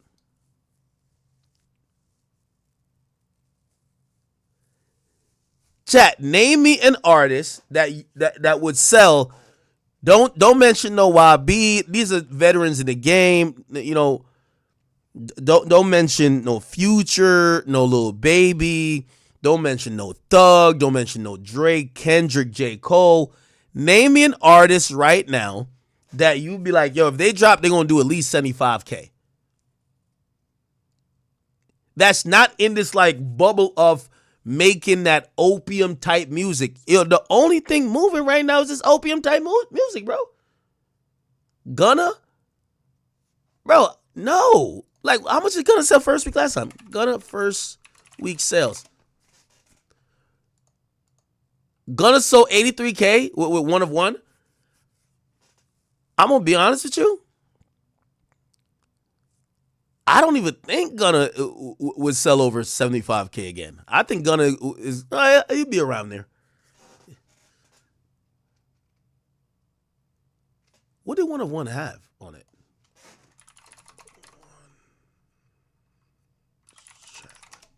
And even,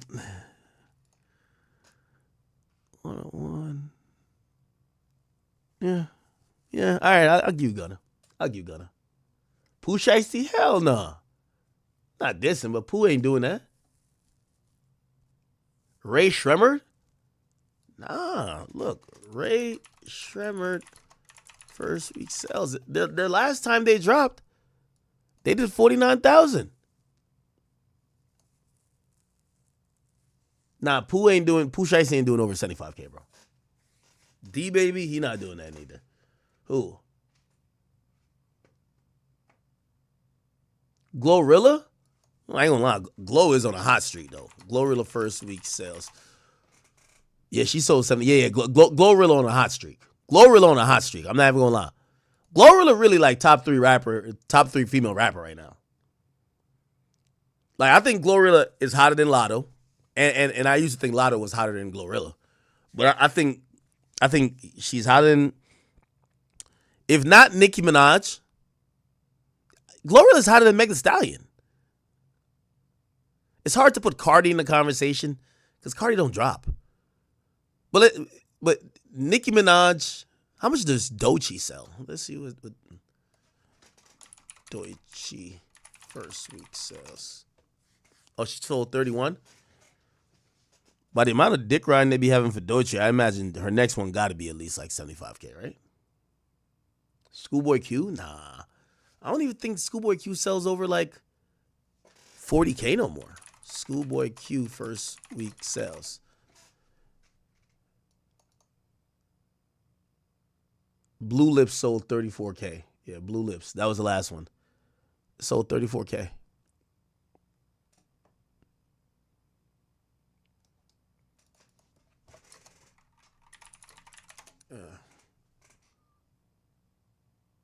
It's the first project to debut outside the top 3. I'm telling you, it's like the time has changed, bro. Doja Cat. I don't want to. Yeah, how much does Doja Cat sell? Oh, she sold 72. Yeah, Doja Cat gonna remain consistent. She gonna hover around there. Lil Pump, no. 600 Breezy, stop trolling me. Lil Mabu, nah. Look up Pooh Shiesty album before it went in. Pooh Shiesty first week sales. He sold 62K. Bro, I just think we're in a different time right now, bro. Like, music ain't sticking, bro.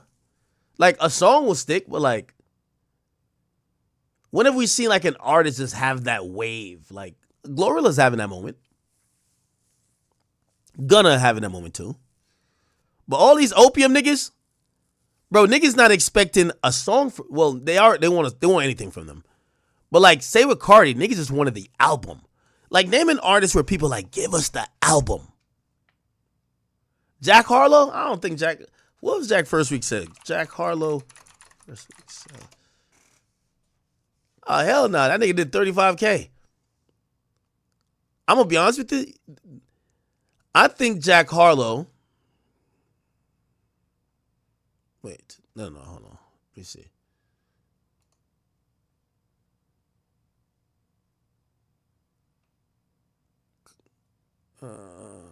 Let's see. What was his last album called? Jack Harlow. Jackman? It sold 33,000. Yo, chat, I'm going to be honest with you.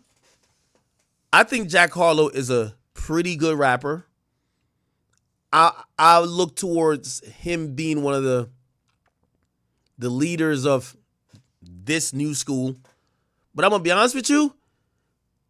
Something happened where it feels like he's on his way to like Post Malone. Not like really Post Malone, but like when he first came out, I felt like black people was into his music. Now, I don't think he even make music for black people. I'm going to keep it a beat with you. Now, I'm not saying that's like a be-all, end-all. I just feel like his music has shifted where culturally we're not listening to his music right now. But I think he's nice. I don't know why he don't lean into like, bro, you're kind of seen as the cool white boy. You're seen as the white boy that black chicks love to fuck or want to fuck. You get what I'm saying? You gotta lean into that, my nigga. You know what happened? Ever since him on that, I mean, ever since him and what's that gay dude name? Ever since him and that gay dude did that song, and he started leaning too much into that white boy humor, it was just like, I don't know. Offset and Boat, nah. Yachty can't sell over 75K. Neither could Offset. Tyler the Creator, yeah, well, Tyler the Creator's like a big dog. Didn't Chromacopia sell like damn near almost 200,000? Yeah.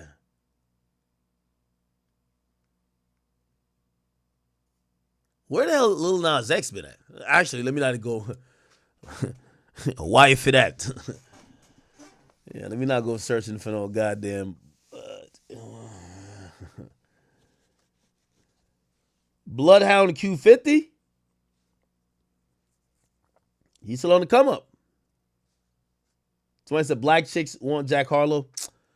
Bro, what I'm saying is image at first was he's the cool white dude that hang with black dudes. Like he was a dude he used to come off like he could play the guy from White Man Can't Jump. I think he was supposed to even be in that shit.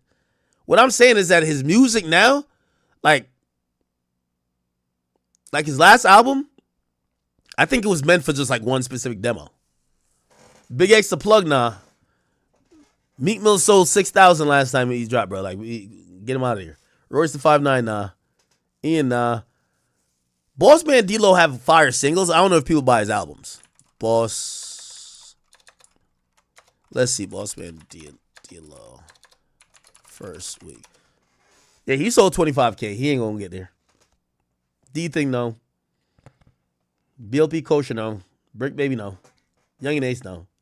See? There's not that many people, man.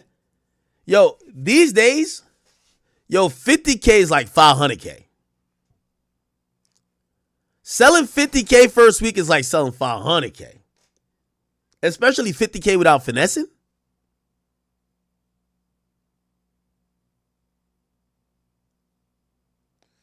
Yeah, Rod Wave's a big dog. Rod Wave is over 100K. Yeah. Moneybag Yo, how's Moneybag Yo album sale looking like?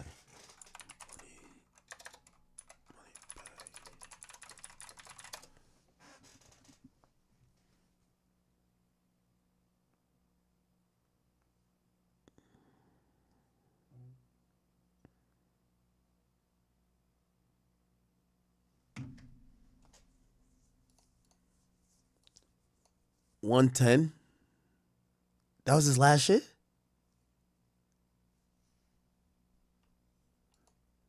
Nah, his last one was this. 50K.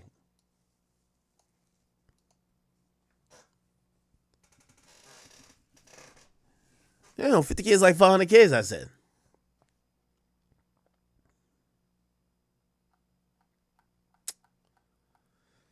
All right. Okay.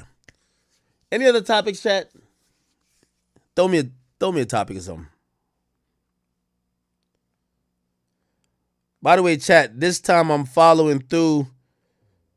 You are getting an early stream tomorrow. I ain't even gonna cap with y'all. I gotta give y'all an early stream because y'all already know, man. I'm at that Vibes Cartel concert. Yeah, Vibes Cartel got a concert tomorrow. So I'm gonna be there. So I got to give y'all an early stream to be able to do that and to get to the concert. So keep me in your prayers. DDG, nah.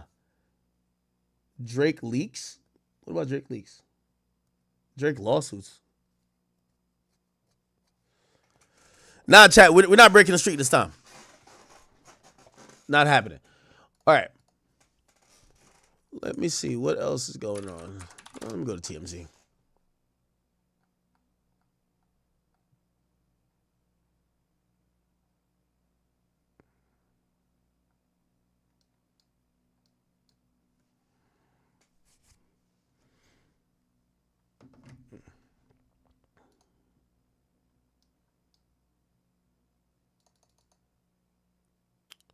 Hold on. Let me use the bathroom real quick. On the dead homies, I ain't never met you. You the same just ran from my white boy in Vegas. At the Red Rock Casino.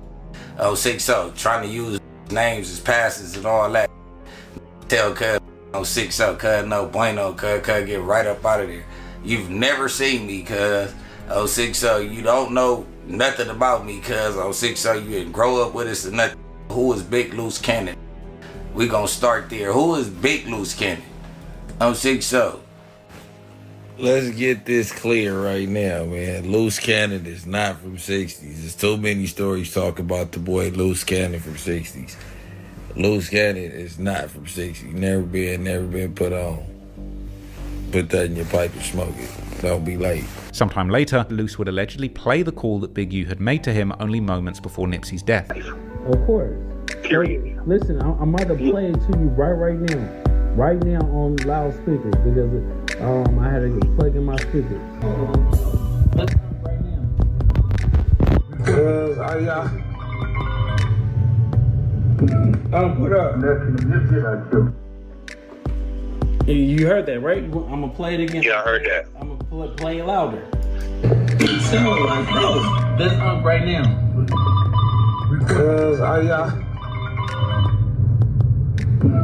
What up? You heard it, right? And you know what, brother? You ain't gonna rack my brain. You ain't gonna rack my brain on that, bro. You know. But if you saying if you got validity behind that, man, that's that's your push, bro. Now, many people have suggested that that was simply a low-quality AI, but regardless of how flimsy Loose's claims were, Adam22 and No Jumper would receive a cease and desist letter from Big U demanding they remove the video material of Loose and Wack discussing his possible involvement in Nipsey's murder. The No Jumper crew would discuss it during one of their episodes, during which Brick Baby would make fun of Loose's supposed recording, calling it out as a fake, after which Adam would make a prophetic prediction saying that he needs to see much more proof from Loose, but if Big U would end up getting arrested in like 6 months' time, that would certainly make Loose's statements seem a lot more credible. And as we know... Alright, man. Alright. Okay. Chat, give me some topics. Like, what the fuck? Anytime I load up Shade Room, you know I'm thin for topics, man.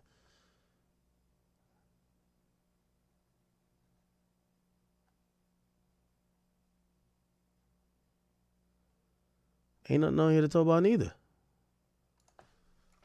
It's a bunch of drama. Ain't a bunch of drama going on. Let's go here. Ain't nothing going on here neither. It's okay. I'll react to this.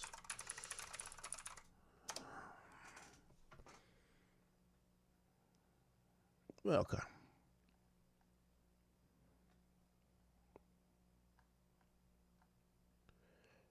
Rashad McCants checks Vlad after Vlad told Gilbert Arenas about how Kyrie reposting the. Yeah, that was just missing. I guess he probably didn't watch the information though. I mean, you can. It's on Amazon. No, and that's why he said this. Wait, is Vlad on here? No. Okay. I'm just looking for something to react to, chat. What's this? Ebro and Eddie respond. Who the fuck is Eddie? To criticism faced from Doja Cat fans after. Okay, who cares?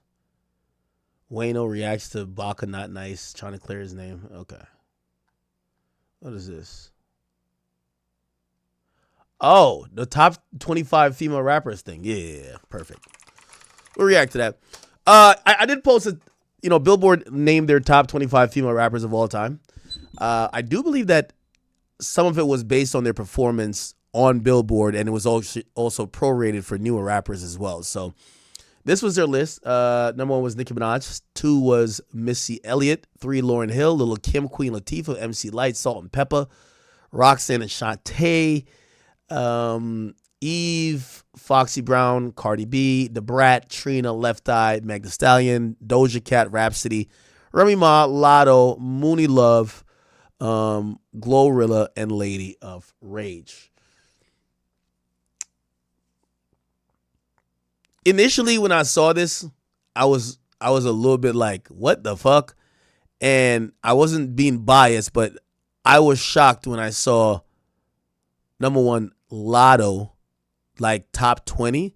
And then I got to realize there hasn't been that many wildly successful solo female artists that has even had a run for, let's say, 4 or 5 years.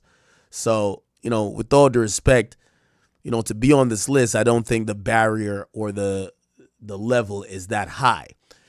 Secondly, let's talk about number one on this list, Nicki Minaj. Clearly the best female rapper in skill, and I would imagine that by now in performance-wise when it comes to ranking on Billboard, she's number one for a reason. Number two is Missy Elliott. Missy Elliott had a crazy run, man. Like, I like that, even though I probably would have put Lauryn Hill above her, just, again, strictly off of, I don't think neither of these people on this list has an album better than her first album, The Miseducation of Lauryn Hill. Lil' Kim being on here, Lil' Kim got to be top 5. Queen Latifah, I think also top 5. So I think that's actually fine. Yeah, I actually don't mind this list that much. Some of these other people, I'm not that familiar with them. I know them in name, but I'm not familiar with their catalog enough to speak on it. I'm wondering why they just put Left. Well, I guess TLC was, she's a rapper of the group, right? So Left Eye was a rapper of the group, right? Meg Thee Stallion, Doja Cat. Meg over Doja? I don't know, man. I don't know if I'm hating on Meg, but I really just don't. I think Doja is a better artist, but I guess maybe Meg. Yeah, Meg raps better than her. Yeah. Remy Ma being that low on the list, I have to imagine is not. How many solo albums did Remy Ma drop? I would imagine Remy Ma would be like top 15. Cardi B being there at number 11.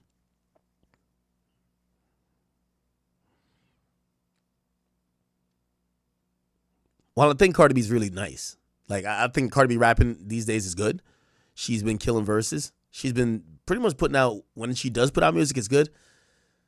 Just one album and the lack of production, even though she does, again, as I said, contribute to other stuff. I don't know. Putting her at 11 over some people with entire discographies like a Trina might be a little bit of a stretch, if you ask me. But if we're talking about just performance, I believe Cardi B is one of the only people that have that their first album, every song went platinum on, which I think that's between women and men.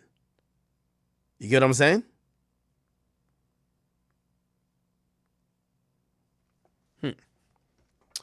Anyway, I think Young Thug got up in the comments. I don't know if it was my comments, but he got up in the comments and he had a question. Ooh, and May didn't make the list. Oh, yeah, Thug's right here. Thug says, where's Mariah?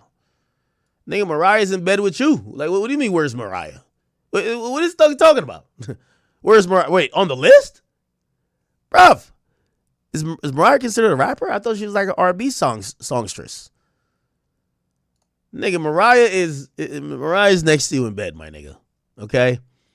Where she deserves and should be. All right?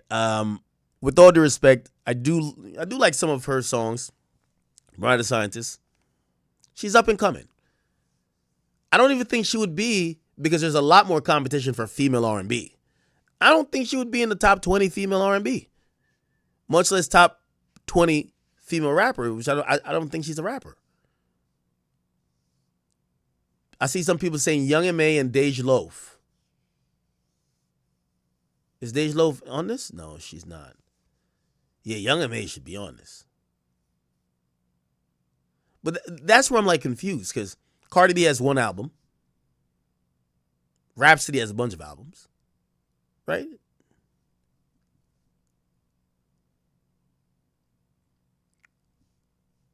Young M.A. might not have that much amount of body of work. Does she? But skill-wise, she got it. I don't know. I don't know, man.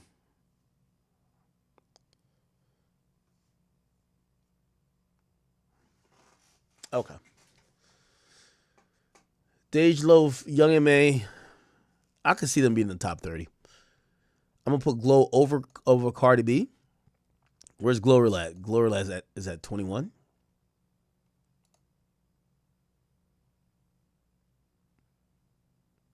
Ice Spice got to be on there. See, that's the problem with like female rap. Like the barrier of entry is like so fucking low. Like no critically acclaimed shit. She had a nice run. Yeah, she looks good, but could you make a reasonable argument why she should be on a top 20 or best female rapper of all time list like Ice Spice? Like, come on. But that's what I'm saying. The barrier is pretty low. Someone said looks pretty accurate. I think the top 5 is accurate. Maybe you throw Eve up there a little bit more. Now this little rap aficionado, no Gangsta Boo or Princess Loco, automatically makes this list invalid. Cash Doll should be on the list. Cash Doll do go crazy, though. All right. Bad Baby, y'all niggas is tripping. I seen Bad Baby comment on that. Like, she was basically saying, yo, what the fuck? I should be number 21. You get what I'm saying?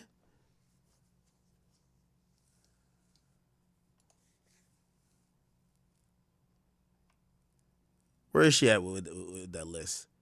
She might have deleted it. She had commented that she should be on the list, like, you know, maybe a little bit lower, but she should be on the list. I don't want to see no porn on her page, man. Let me just get off of this page. That's the thing with these artists, man. You can't even, like, really follow them these days, man. Like, every female artist, like, they might post a song, then a nipple picture. Jesus Christ. Nah, Bad Baby shouldn't be on the list. And I think she said she was joking, but she should have just said, I have confidence in my own music. I think I should be on it. Nobody has to agree with you. Nobody would. But don't doubt yourself or back off your own point about trying to rate yourself because people don't agree with you. You're supposed to think you're the best. So I would have no problem if she thinks she's on the list. But is she on the list realistically? Fuck no. All right. Chat, I think I might call it. Not gonna lie. I gotta give y'all an early stream tomorrow for my Vibes Cartel show, man. I got Vibes Cartel tomorrow night. And I'm going to hop off stream now that I could give y'all an earlier stream tomorrow. All right? So I'll give y'all a stream tomorrow on that. I do appreciate y'all hanging out, sticking out with me. We're still trying to get through this 30 days consecutive stream. Remember, chat, y'all I added some more meet and greet tickets, man. Y'all got to go cop the tickets, bro. We still got like 100 tickets left, man. Don't have me looking like Roots Picnic in here, man. Y'all gonna have my birthday party looking like the worst thing ever, man. I'm gonna be up in there crying, man. If y'all got a fat friend, bring your fat friend, man. Buy 2 seats. Just have them sit. We just like lift the thing up in the middle. They take 2 seats up. We just gotta get the picture of the crowd that we not looking bad in here. You feel me? Chat, don't let me look bad. Yo, these are meet and greet tickets right here. So I think it's like $120 for meet and greet. Those sold out. The first ones were like at the front. It sold out mad quick. So we had to like request that Live Nation make more, and they just took the best seats and made them meet and greet. I don't know. Anyway, chat, don't have me look crazy, man. But I will see y'all tomorrow. And if there's any topics I didn't cover, please forward them to me tomorrow. I felt like there was a court situation that we didn't like run down the details because I did get submitted, or I actually looked up some court documents today, but I'm going to do it tomorrow. All right? Chat. Love y'all. I will talk to y'all tomorrow, man. Go cop a seat. I'm telling y'all. Nigga, I don't care if y'all got to y'all might have to cop 2 seats just cuz, bro. Just have your foot on the other seat, bro. We just got to get the picture, bro. That's a fact. Anyway, chat.